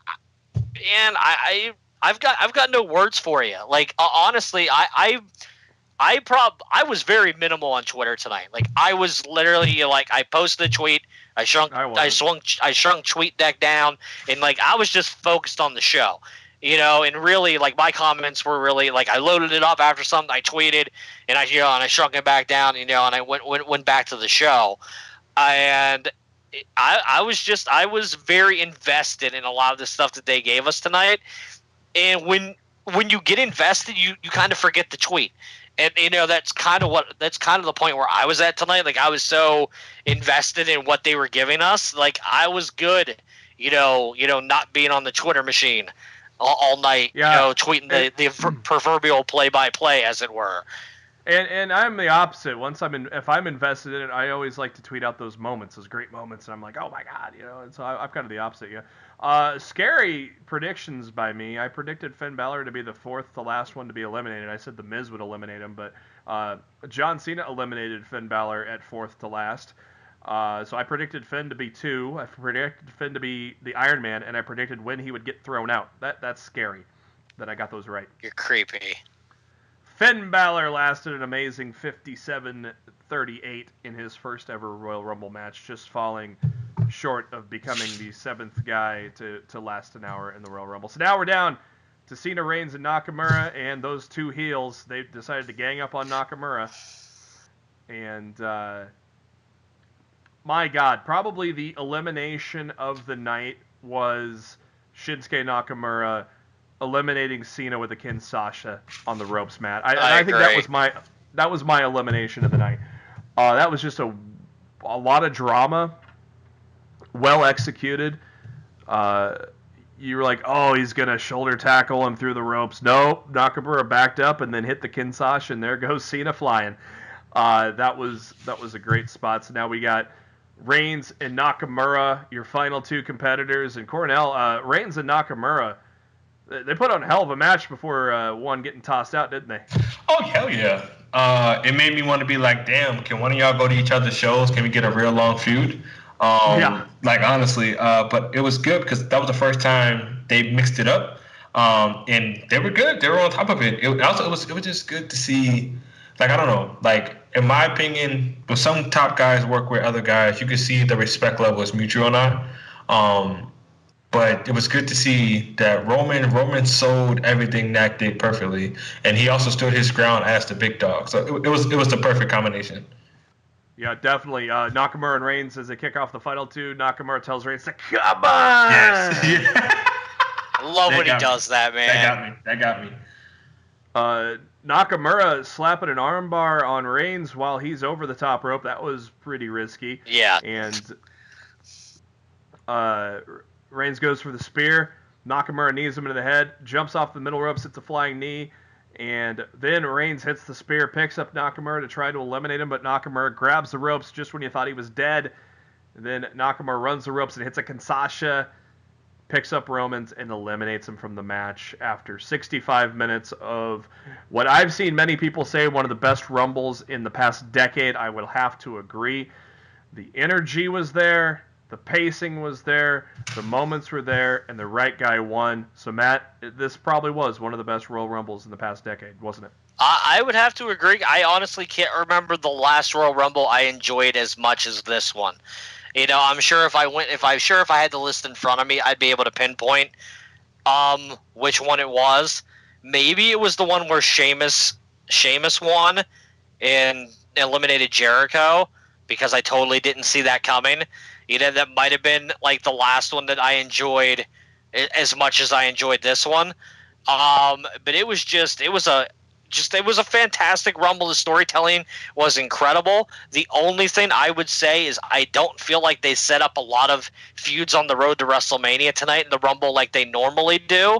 But if they're saving that for the next 2 months, you know, I don't have a problem with that either.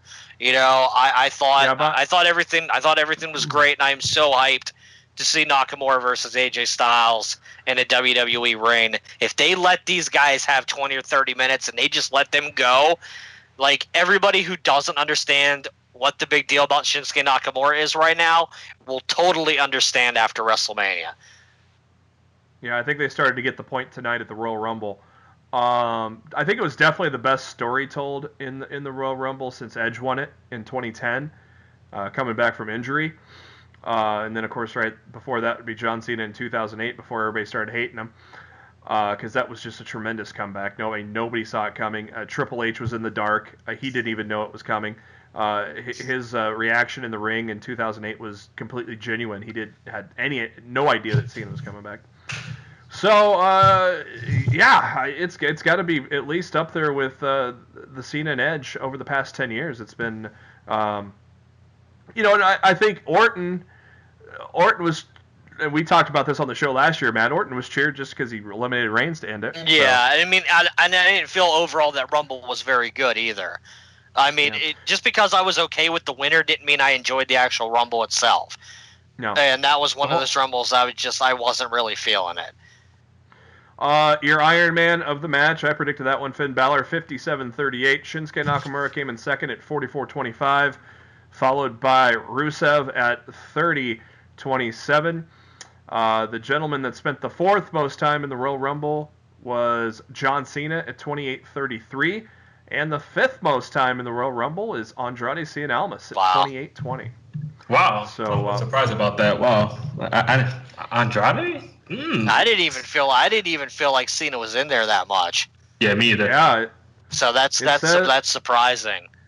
It says, unless it's wrong, it says 28-33. Oddly enough, nobody dominated the Royal Rumble. The most eliminations were 4, and that was a tie between 2 people. Roman Reigns and Finn Balor each had 4 eliminations. Nakamura, Wyatt, and Cena had 3. Jinder Mahal, Matt Hardy, and Seth Rollins were the only other ones to have multiple eliminations, and then we had several people with just 1 elimination. So, and that's good. Look, if you're not trying to showcase a monster, you don't need to have the big, oh my God, he eliminated 12 or 13 guys thing. They do that all the time. It wasn't needed this year, and I think it benefited everybody in the Rumble more that everybody got some love. Everybody got to throw some people out. I thought it worked really well this year. Renee Young got in the ring to interview Shinsuke Nakamura after his match, and she asked him if he decided what champion he wanted to face, and he thought about it for just a quick second and then said, AJ Styles, and the crowd went nuts. And AJ Styles shortly afterwards took to Twitter and said, a match many thought we'd never see on this continent, in this ring, for this title will be the main event of WrestleMania. This is going to be phenomenal. I really hope it closes the show. Like, I really want it to close the show. Roman and Brock don't need to close the show. They did a few years ago. I really hope they let Styles and Nakamura close the show. And Roman closed the show as champion 2 years ago. So logistically, it makes no sense to have Roman close the show 2 years later like he did at Dallas. So next up is for the Raw Tag Team titles. Seth Rollins, Jason Jordan took on the Bar, with Jason Jordan legitimately suffering a sore back. It made sense, everything that happened in this match, taking Jordan out, throwing him into the ring post, and then him trying to tag himself back in and got loopy. I was seriously waiting for Philly to chant CTE when Jordan was stumbling around. Oh my God, I'm so glad they didn't do that. I was waiting for Philly to chant CTE, but they didn't. This wasn't obviously a showcase of great wrestling. It was more of storytelling, which is fine. And plus, I mean, the crowd wasn't into it because they were coming down off of Nakamura. No, this was the 2003 equivalent of a Diva bathroom break match. Yep. Yeah. That's what this was. You know, everybody was like, you know, collect your bearings, breathe, go get a drink, go use the bathroom, whatever. You know, this was the come down after you spent the last hour screaming your lungs off for, you know, Nakamura and company, and you got a great Rumble. That was your come down match. You know, that's just what it is. Then the triple threat for the Universal title. This was a bloodbath, and it went and went. It just like the Goldberg and Lesnar, they did a lot in 6 minutes to make it a great match. These guys did a lot in 11 minutes to make it a great match. I thought these guys, it was entertaining. Again, the result was not in any doubt, but yeah, dude, I've been calling this result since the match was announced. Yeah, Brock F5 Kane 1 2 3. You know, we all knew that was going to happen. We all knew that's what was going to happen. I was honestly shocked that the match took 11 minutes. I really thought it was going to be 5 tops. So I said it was going to go 15. So we got right in the middle. Right in the middle. I was entertained, Cornell. The ending wasn't. There was no drama in the end, but the 11 minutes were entertaining. What did you think of that Universal title match? I love the physicality that Brock got with Braun after a knee to the face. He clobbered him. That was everything. I was like, oh wow. Oh yeah. Jesus he got Christ. Yeah, Strowman got potatoed. Well, Strowman potatoed him with a knee. Yeah. And Brock. That was after. And Brock answered back with a fist to the face. Yes. And thanks, Santino. Thanks, Santino. It was kind of like Brock. Kick to the face. I did a fist to the face. Yeah, no, it's kind of like Brock had to remind Braun of who the hell he is. He was like, "Listen, you wrestle, I fight." Yeah. But Braun ate it though. See, that's another thing too. That was anybody else. They'd have been on the floor, holding their head for about a good 5 minutes, maybe 10. Braun ate that, got up, kept going. I was like, "Oh wow, Brock, you might want to change your tone." After the match, Strowman gets to the ring, staggering, but stands up on his own 2 feet and says, "You didn't beat me," which makes me wish and hope that he is in the Universal title match against Brock Lesnar and not Roman Reigns, but we all probably know better. Right now, the rumor is that Strowman's taking on The Miz. So, at least it means that Strowman is probably going to finally win a singles title, but I think the bigger money is on Strowman and Lesnar at WrestleMania. I disagree. Just not me. I disagree. Only why I say that is look at their match previously that they had. I believe it was No Mercy that they fought 1-on-1 at the pay-per-view, and it was. I don't know. I think the bigger money on WrestleMania is this, not Roman and they've already done Roman and Lesnar. You know, unfortunately, we don't have Rollins with a briefcase to come save it again. Oh, we can always give him one. I don't know, Matt. What do you think the bigger money is here? I think the fresher feud. Sorry, I'm reading some quote unquote breaking news that I'm not really sure I'm believing. Might as well go right into it. According to Brian Alvarez from the Wrestling Observer, the current plan for Ronda Rousey's WWE debut at WrestleMania looks to be a tag team match against Stephanie McMahon and Triple H. Huh? Yeah, I'm not really. That doesn't make sense. any sense at Especially all. what just happened tonight. There had been rumors all week regarding the match the company had tried to put together for WrestleMania 31 with The Rock, with Rousey and The Rock against Stephanie and Triple H. It is unknown whether that match can be put together. Johnson hasn't been able to wrestle a significant match due to insurance reasons regarding movies, as he has agreed that it kept him from wrestling the last few WrestleMania shows, aside from the few second match with Eric Rowan in 2016. The announcement of Rousey's signing, which had been known for some time since she had been training since last summer for pro wrestling, is a huge move, given the company's television contract is coming due and Rousey is a gigantic mainstream name. You know, I don't buy this. That doesn't make any sense based on what they did tonight. Hey, I got 5 reasons that say that's wrong. Yeah, The Jansen Directive, San Andreas 2, Doc Savage, Big Trouble in Little China, Suicide Squad 2. Those are all coming up for The Rock in the near future.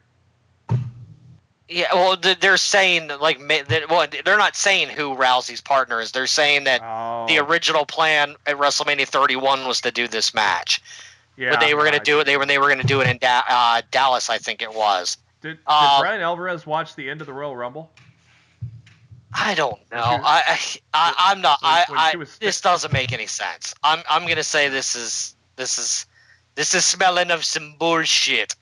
So. All right, let's go back to the original question. After I just felt it was breaking. I figured we cover while we're on the air. No, that's good. But now that we've dismissed it as bullshit, yeah, I think it is. As most of the stuff that comes from the Wrestling Observer. To me, I think Lesnar, Strowman, just because they've been feuding a lot more than Reigns and Lesnar, I think it's more of it's a bigger money match at WrestleMania this year than Reigns and Lesnar. Well, it doesn't matter what you think. Vince has wanted Reigns versus Lesnar since, probably... The internet's got their boner, and I've got mine. Yeah, well, he's pretty much wanted this since last year's WrestleMania. This has been the plan for almost a year at this point, and we're at the point now where nothing has changed in Vince's mind. We are absolutely getting Brock versus Roman. I would assume that the Elimination Chamber will be a number 1 contenders match to face Lesnar at Mania, and Roman will win. You know, as much as I would like to see Braun, get the title from him at Mania, that's not going to happen. Speaking of the Wrestling Observer being wrong, their reports on Strowman for WrestleMania is they're saying that it's going to be Strowman and The Miz for the Intercontinental title. And we just talked about that's another thing. I really hope that doesn't happen, because I'd much rather see Miz and Balor for the Intercontinental title, and they can easily do something else with Strowman. Like, Strowman versus Miz doesn't really interest me at all. So I was just mentioning that when you were reading that breaking news. So yeah, I mentioned what the plan was. Yeah, sorry, I kind of zoned out when I saw that. I was just like, this can't be real. So the main event of the evening is up next. Maria Menounos introduced as a special guest ring announcer. Philly, why'd you boo her? Stephanie McMahon, I know why you boo her. She comes out. The 2 champions are introduced, and then who I thought would be the perfect 1-2 was the perfect 1-2. Sasha, I didn't make a prediction. I just thought this would be a perfect one. Once Sasha was announced at number 1, I go, put Becky at number 2. This would be great, and that's what happened. So Sasha, Becky, they kick it off at 1 and 2. Then Sarah Logan comes out to no reaction from the crowd because Riot Squad is worthless. Mandy Rose comes out to a nice pop, number 4, and Corey Graves has an orgasm at the desk. Can you blame him? No. Steph with a nice interjection that she can squat over 300 pounds. Number 5, our first surprise of the evening, Lita. There was a reason why she wasn't at Raw 25, because she was on the chair. And then she was in the ring. And she was in the ring. Big ovation for Lita, of course. And number 6, another surprise, Kairi Sane from NXT. And big pop for her as well. She went to the top so many times, I thought, that's going to cost her one of these days. In at number 7 is Tamina. And our first piece of history, the first woman eliminated from a Royal Rumble match, Mandy Rose. So I guess if you're gonna get some history, at least there you go. Lita. Did you see her tweet tonight? No. Mandy tweeted, "I told y'all I was gonna make history tonight. First woman ever eliminated in the very first Women's Royal Rumble, and it was by a legend at Amy Demas. Hashtag I'm still the hottest." So, fuck yeah, Mandy. You got a good sense of humor. And I think that'll carry you far in the business going forward. You don't take yourself too seriously. I think that's a good trait to have. Lita hits a DDT on Tamina, then hits a bunch of Twist of Fates on Banks and Lynch, and hits a nice moonsault on both Banks and Lynch at the same time. Tamina tried to go after Lita. Lita ducked and eliminates Tamina. And then right after that, Becky Lynch dumps Lita out. Crowd didn't like that. Number 8, Dana Brooke from Titus Worldwide. And then at number 9, a nice pop for the beautiful Tori Wilson. Another surprise entrant. Of course, many surprise entrants coming into this match. And I loved all the surprises. I think that was another thing that made the Women's Rumble so great, was to see all the women from the past interact with the women of today. And they all ran them in and out so seamlessly that like everybody got their time to shine. Like the Women's Rumble was spaced out perfectly. Like I just thought they did an excellent job with it. Number 10 was Sonya Deville. Tori Wilson knocks out Dana Brooke from the match. Sonya Deville then knocks out Tori Wilson.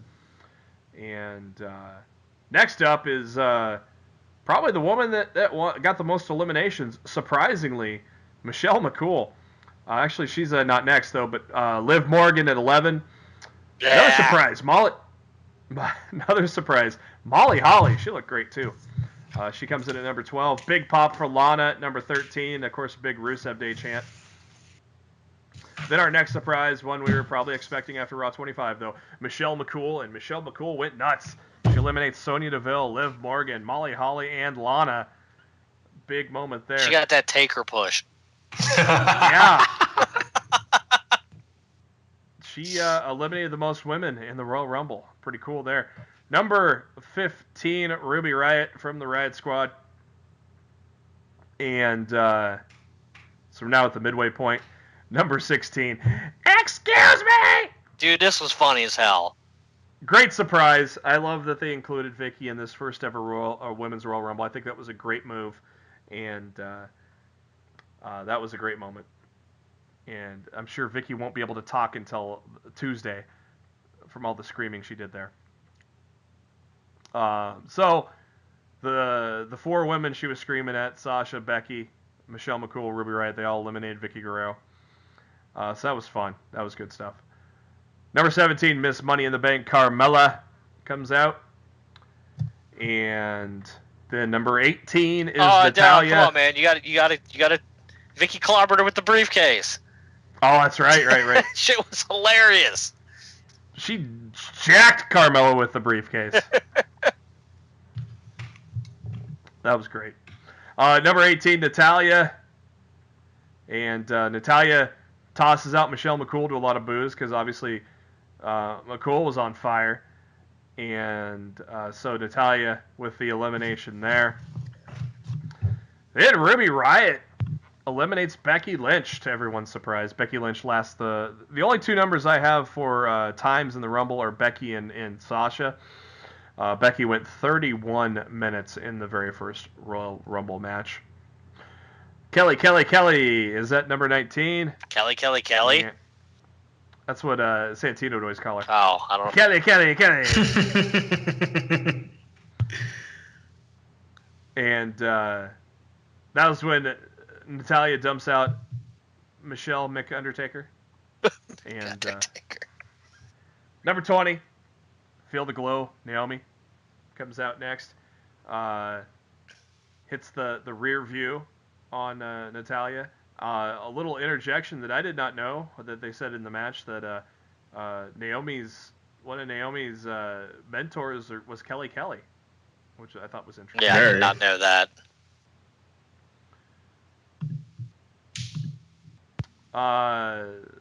Then Ruby Riott dumps out Becky Lynch to everyone's dismay. I thought Lynch would be down there to the end, but no. Another nice surprise, Jacqueline at number 21. She's a badass.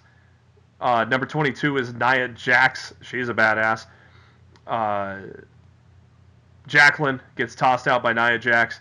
Then Kelly gets tossed out by Nia Jax. Then Ruby Riott gets tossed out by Nia Jax. Then Naomi gets tossed out by Nia Jax. Everybody gets tossed out by Nia Jax. But Naomi got that cool Kofi spot. Yep. Oh, yes. Naomi with getting caught by all the other women on the outside when Nia Jax threw up. So since she walks the barricade, kind of like Kofi did, and she comes up to Maria Menounos and asks her to please get out of your chair. And she didn't do the Kofi pogo stick. She did her own thing. She did the wheelbarrow, which is freaking hilarious. But then as soon as she got back in the ring, she got tossed out. But it was still a great spot. Just like Kofi, just when he got back into the ring after he got tossed out. It's like, what? Nice surprise at number 23, NXT Women's Champion Ember Moon. She's got her arm taped up from what Shayna Baszler did to her. But Moon goes right after Nia Jax, even though she's hurt. No fear there from her. Number 24, nice surprise, Beth Phoenix. I figured she was in, but I didn't quite pencil her in like I would with like Michelle McCool. Well, I figured Wilson. since she was on the road with the Mixed Match Challenge, I thought it would be insane not to have her in. Yeah. So, I expected it, and I thought that the face-off with her and Beth, and Nia were great. Oh, the crowd popped for it. They loved it. And they even loved it when she actually got Nia up on her shoulders. Oh, yeah. But could not eliminate her. They throw Jax out, but she goes through the middle rope, so she is not eliminated as Natalya and Beth Phoenix, best friends, pin up strong. They hug, but then Natalya says, yeah, we're not friends anymore. Threw her over the top rope, and the crowd boos at the elimination of Beth Phoenix. But the crowd got over it real quick because at number 25, nobody's ready for Asuka. She comes out to a big ovation, cleaning house, and then once her and Ember Moon stood toe-to-toe, Philly loved it, started chanting NXT. I thought that was a great moment in the Royal Rumble. Mickie James is in at number 26 after Asuka eliminates Ember Moon. Number 27, Nikki Bella. And the crowd starts chanting, John Cena sucks. And Nikki, Number 28, Nikki eliminates Carmella. And number 28, the other Bella, Brie Bella, comes and crowd pops for that. Bet she wishes she didn't come and save her sister now. Yeah. Yes chants for Brie as the crowd went nuts. That was great. The Bellas then start working together. They hit a drop kick on Jax, knocking her back down to the outside. Still didn't go over the top rope, so she's still in the match. And they work over Natalya before Bayley comes in at number 29. Bayley hits an elbow on Natalya. Belly to back on Mickie. Asuka then hits a spin kick on Bayley. Tries to eliminate Bayley, but then comes number 30, Trish Stratus. And the crowd goes absolutely nuts. If it wasn't Ronda Rousey, I was happy that number 30 was Trish. Yeah, since it wasn't Rousey, I don't think they couldn't have picked a better person to bring out at 30 than Trish Stratus. Couldn't boo it. Yeah. You couldn't boo it. You couldn't go wrong on that. And then Mickie and Trish have a stare down because they had a great feud in 2006, so the crowd popped heavily for that one. And Trish got the one up on Mickie once again and eliminates Mickie James. Nia Jax gets back into the ring and destroys everybody, but then everybody's like, hey, let's team up and eliminate Jax, and that's what they did. Crowd booed. I think they must have wanted to see Nia do a little something. I was kind of surprised they booed the elimination of Nia. I thought Nia got enough time, and I was kind of weirded out by the booing too. I didn't really understand it. And the Banks heel turn is starting. She turns on her best friend, threw Bayley out. I didn't see it as a heel turn. It's every woman for himself. I know. Stratus tries to go off to Natalya, but Natalya puts on the sharpshooter. Stratus powers out of it. and hits a kick and eliminates Natalya. But then Banks gets into Stratus's face, which, oh my god, that was a dream matchup right there. And Banks eliminates Trish. Crowd hated that as well. So down to the final four, it's Sasha, Nikki, Brie, and Asuka. And at that point, I knew for sure who was winning. Yeah, I like if you had any doubt beforehand, like I knew with that final four, I'm like, there ain't no way Asuka's not winning this thing. Nikki and Brie team up to beat Sasha. Then I really knew who was going to win this thing. Asuka taking on the Bella Twins. Sasha Banks, your Iron Woman of the match, 54 minutes and 43 seconds. That's awesome. Very impressive first showing. And of course, Brie. Yep. That's going to be an interesting episode of Total Divas when they talk about Brie getting eliminated by her sister in the Royal Rumble. So now we're down to the final two, Asuka, Nikki Bella. And I thought this was a great final two when they both went to the outside onto the apron. I thought this was an amazing way to end it. I think they did a perfect job. Asuka hitting a knee to knock Nikki off after Nikki hit her with a forearm. And your winner, it's an all-Japanese Royal Rumble win. Asuka, Shinsuke Nakamura are your two champions. The two women's champions, Charlotte Flair and Alexa Bliss, come to the ring. And we're like, oh, is Asuka going to choose now? But then, Matt, somebody came out. Somebody. Like after everything we've talked about, are we really going to be saying somebody came out? Like, Rousey. Okay, let's just say who came out. Rousey got in the ring, pointed at the WrestleMania sign, just like everybody else does. Rousey extended her hand to shake Asuka's hand. Asuka slapped it away. Rousey's like, okay. Points at the WrestleMania sign and leaves. No words were said, so we don't know what's going on. Cliffhanger. Then she walks over to Steph, because, of course, we had that little history with her and Steph. And, of course, that great hip toss she gave Triple H, too. Great sell job by Triple H. He probably a lot of jokes there that he sold better for that than he did other things. Ouch. Stephanie shakes her hand begrudgingly. They have a little stare down. And that's it. That is the Royal Rumble in a nutshell. Cornell, if you could say one moment of the whole weekend, what one moment is your moment of the Royal Rumble weekend? Ooh. Oh, man, that's hard. That's what she said. As much as I want to go NXT for Gargano and Cien Almas, I'll go Women's Royal Rumble. Sorry, I'll go to Women's Royal Rumble. Only reason why I say that is because it surprised me. I was nervous because the Hell in a Cell got sloppy. A lot of their quote-unquote first, like the Falls Got Anywhere stuff, it kind of had some sloppy points, but the Women's Royal Rumble had excellent pacing. Everything was perfect. Everything went good. Everything went smooth. I liked the storytelling throughout the whole. Like honestly, let me shut up. That's it. The Women's Royal Rumble. Because I keep on going. Just let me shut up. The Women's Royal Rumble. Dude, no, I totally get you, man. I understand that completely. Matt, if you could pinpoint one great moment of the weekend, what would you put? What would you put it on? All right, I'm not gonna go Women's Rumble since Cornell already said it. But I totally get where he's coming from, and I agree. If I had to pinpoint another moment for the weekend, I'd have to go with the rise of Shinsuke Nakamura this weekend.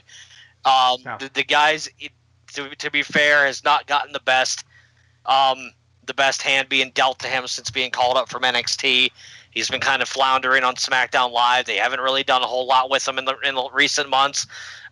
Letting him have that long time in the Rumble tonight, letting him eliminate both Cena and Roman Reigns, and we're getting that match with AJ Styles. I really hope this is officially Nakamura's main roster coming out party, and he's going to be a main event player for this company for years to come. Yeah, the women did well. I was afraid it could be a mess, but it was not even a mess. No. They did well. They executed it well. But I will go with the Men's Royal Rumble because it was probably, I don't know, man, it's going to go into history as one of the best of all time. It was entertaining. It was energetic. It was just well done. And I don't know if this was by design for Shinsuke Nakamura to kind of just float along for 8 months or 9 months. And Kenny Omega said it best in an interview. He goes, There hasn't been a moment with Shinsuke yet, but there's going to be, and you're going to know it. And that started tonight, and it'll culminate at WrestleMania. Hopefully closing the show. I really hope so. If Vince knows what's good for him. But thanks to everybody that voted in our poll tonight after the historic Royal Rumble. How do you rate it? And the A's won it. It's rare that a WWE pay-per-view ends with the A's winning it, but the A's earned 51% of the vote. The B's got 36% of the vote. D or F got less than Takeover, Matt. That's weird. Wow. 8%. 8% for D or F, and C got 5%, but 87% gave it either an A or a B.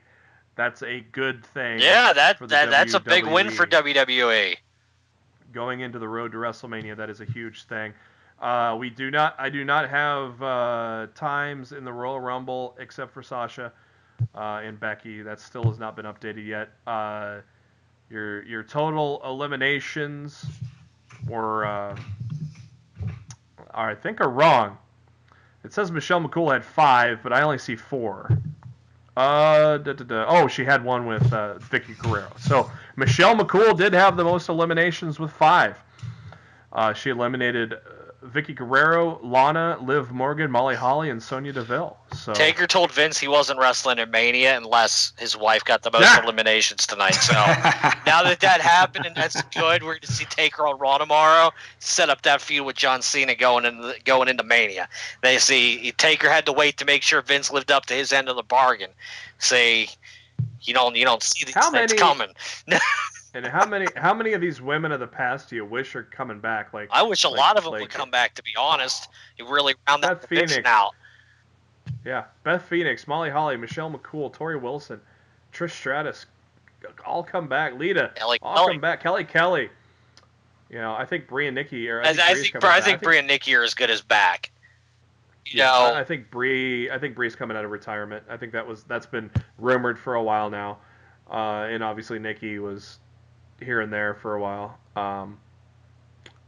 And Jacqueline, I'd like to see Jacqueline, maybe, but there's a lot of girls that I think could legitimately, especially Michelle McCool and Tori Wilson, and even Trish Stratus. I think those, and even Kelly I'll put in there. I think a lot of them could be part-timers too. You don't have to be there. You don't have to be there full-time, but having them, if the men get to have a lot of part-time talent that come and go as they please several times a year, why can't the women have the same thing? I don't see anything wrong with that. If the men get to do it, the women should get to do it too. Oh, I agree. Shit, if you can give me a heel Sasha versus Trish Stratus feud. Oh my God! After what I seen tonight when Trish did the little dance, I was like, nah, I need this. Oh, dude, I'd love Trish versus Sasha 1-on-1. That'd be fucking awesome. I loved when Trish did the old boss imitation. Yes, that was amazing. I need a feud. You know what? Let Trish come back part-time, work all the big 4 pay-per-views, and I'll be happy. That'd be great. I'm all for that.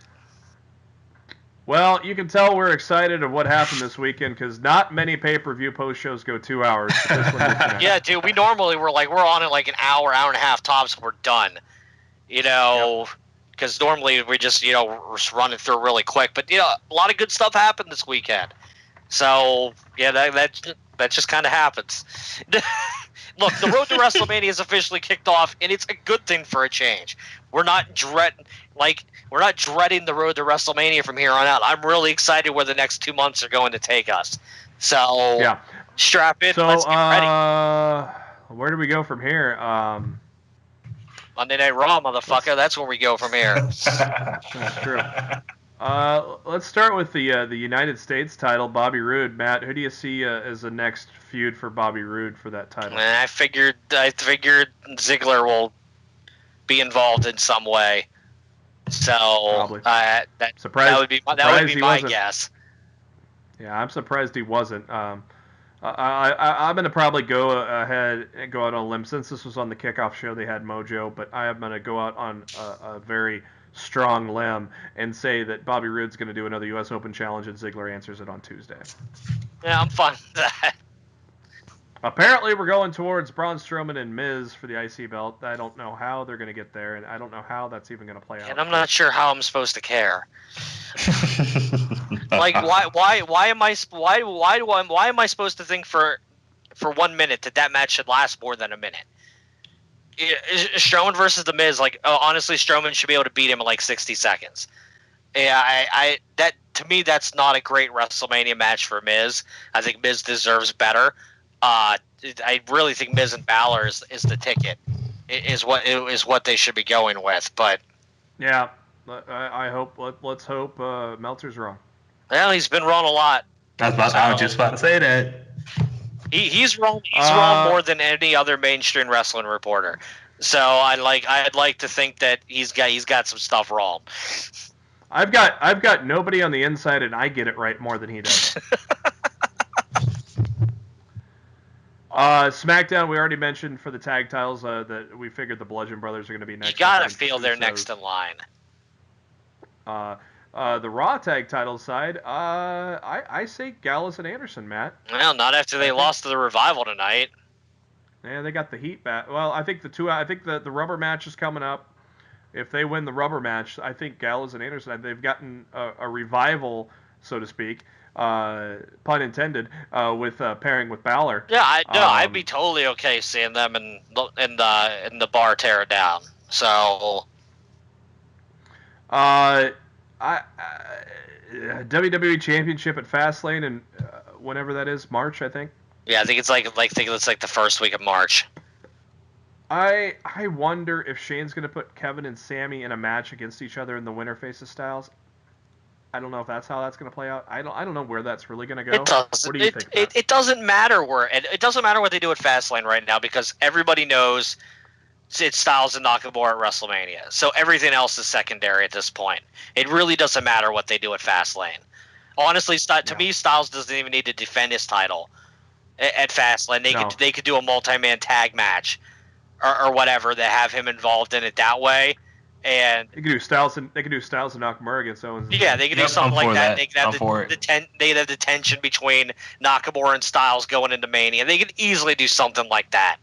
So, to me, it's all about WrestleMania for the WWE Championship right now, and I really don't care what they do between now and then. All I want is Styles and Nakamura to be given as much time as humanly possible. The Fight Forever chant needs to happen at WrestleMania in New Orleans. Oh, well, it happened at NXT Takeover. That's what I'm saying. Like, we got it at TakeOver. I want that at Mania.